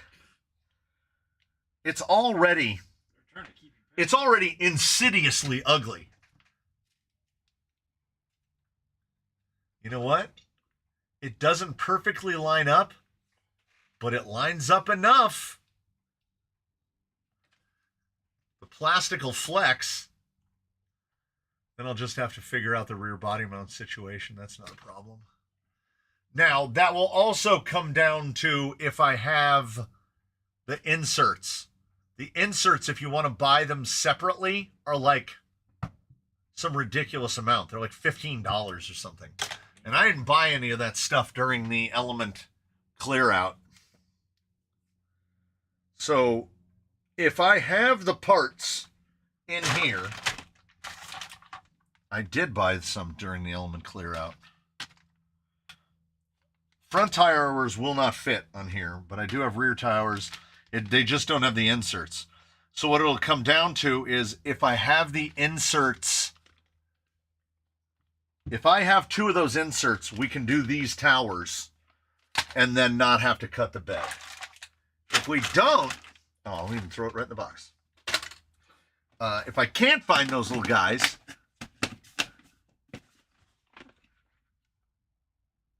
the inserts are metal.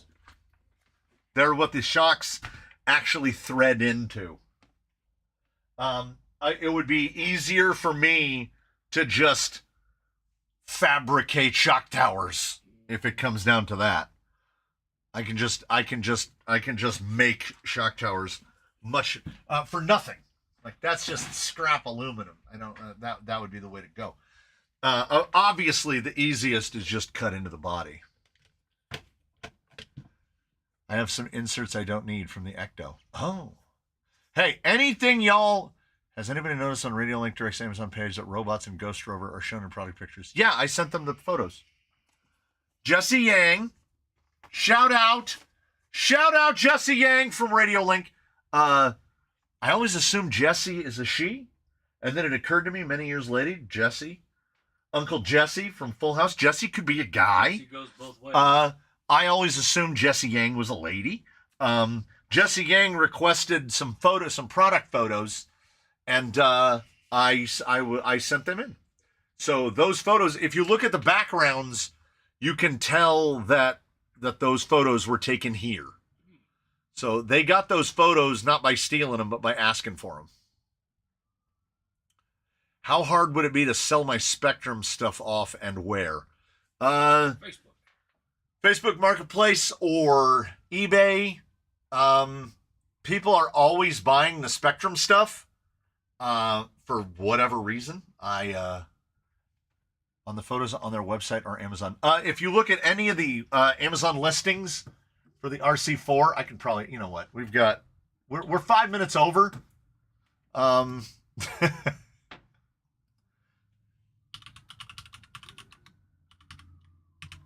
can probably just bring it up. You just have to make sure that it's the seller, that it's directly from Radiolink. So what they had to do, think about this. They had to there's Ghost Rover, and there's RoboKitty back when she was still on the USD stickies. Now you know me, man. You know that all of my rigs have their name on here in tape. If you look very closely, you can see that they photoshopped them out.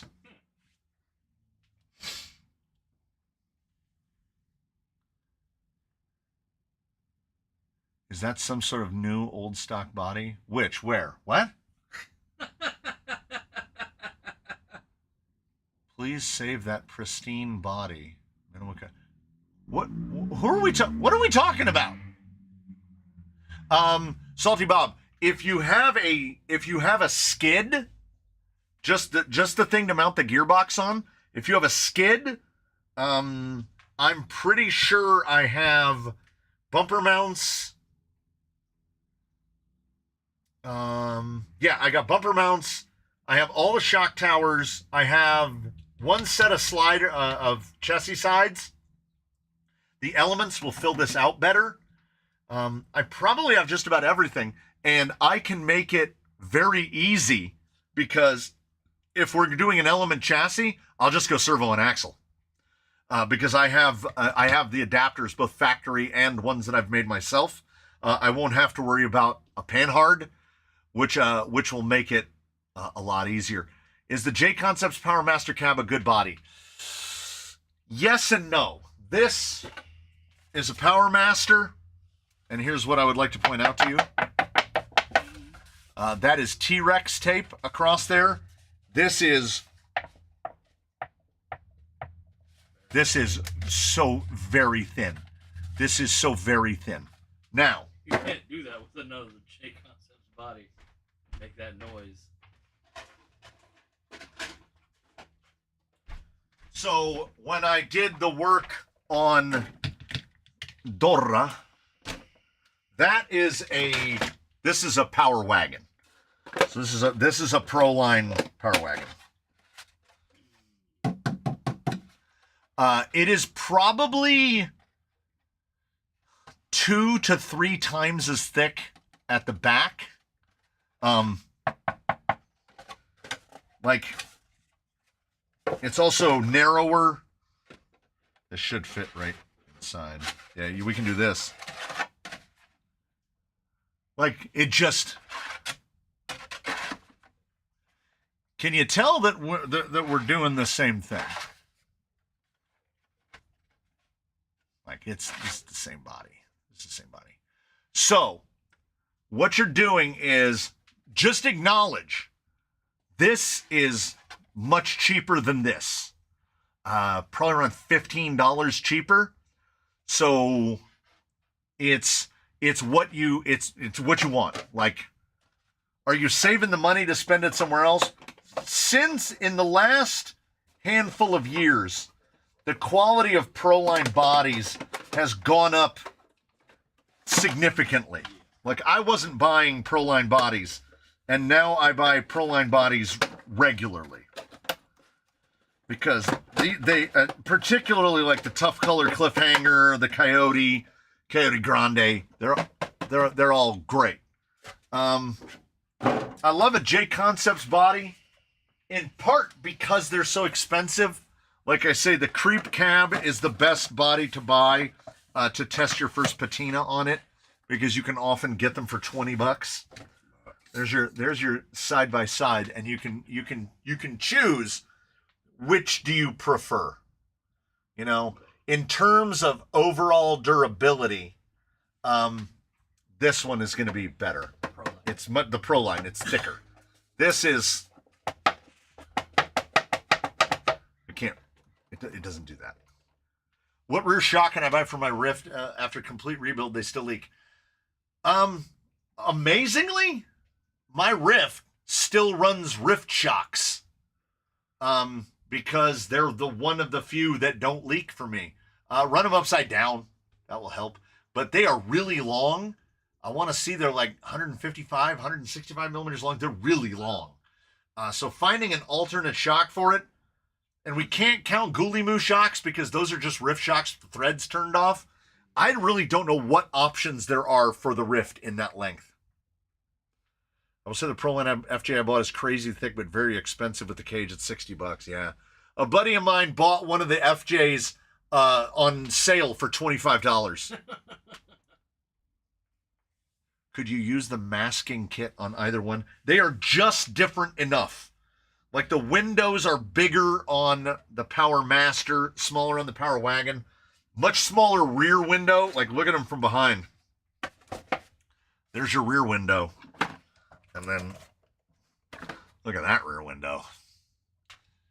So they are, and then this roof is definitely more rounded, and this roof is definitely more squared off. Have you ever had a Yeti? I have not. The Yeti is before my time. Oh, everybody's heading out. Chuck Hess is heading out. Have a good one. RC family's going to bed. I heard that one of Harley's live streams, he grabbed a rig off the shelf and the tire was soaked in shock oil. Don't buy the cheap FJ40 body off of AliExpress. The window masks are not the worst part of it. I have calipered the back of the cab on that body. It is 1/100th of an inch thick. Which is 0.25 millimeters thick. Like paper. Even this and we just can't. That's it popping off the body mount. And then, Flexi can be heard. But you can. It's thin. It is thin. You can put some tape on it, and it will survive. I mean, this has been the only body he's ever run, and it doesn't have rips. It's so thin and flexible. Like look at the crinkles, but it won't tear or crack. It's so thin that it basically it is now it's flexible instead. He's gone beyond the patina. He's got legitimate dents. I don't regret buying it, but for Robusto, it's going to be this one. Oh, and with that, it's coffee o'clock. It is coffee o'clock, and I gotta pee, and so somebody needs to turn on the electric fence for me. There it is. God, jeez. It is genuinely terrible. It did come with the, it's got the roundels. There's white ones here that you can see and black ones there. So we'll probably use something like that. We'll lean into it. But I like the idea of like disgusting camouflage, like neon green and orange. So like anti-camouflage. I like that idea. Orange, yeah. Fluorescent colors. Get some fluorescence. All right. We'll see. We'll see how we're doing.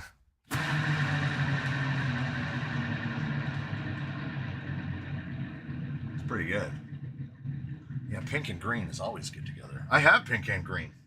I imagine you have orange. Pink, green, and orange? Pink, green, and orange camouflage. That's the stuff.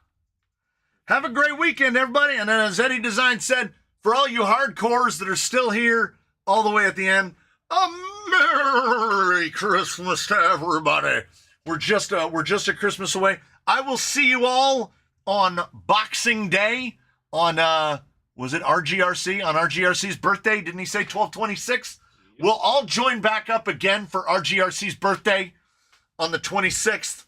I'm going to have a coffee drink. The wife has determined we're not having hamburgers for dinner, so we got to figure out what dinner's going to be. I'll see you all on the Discord later today. I'll be there. And RC guy's birthday is 12/26 as well. Oh, again, my condolences to all the 12/26 babies. Oh, 28th. That's still close enough. That's close How enough. many times in your life did you actually get? Christmas and your birthday. They just combined them, didn't they? Like, you also ate cake on Christmas. Like, that's rough, man. That's rough. We went over a little bit, but she must be in a meeting because she hasn't come out to harass me in any way. So, I'll see you in the next one. Thanks so much, everybody. The pain in my side has moved to my back. It's all the antihistamines. Hey, I'm not sneezing. And we're going to end on that happy note.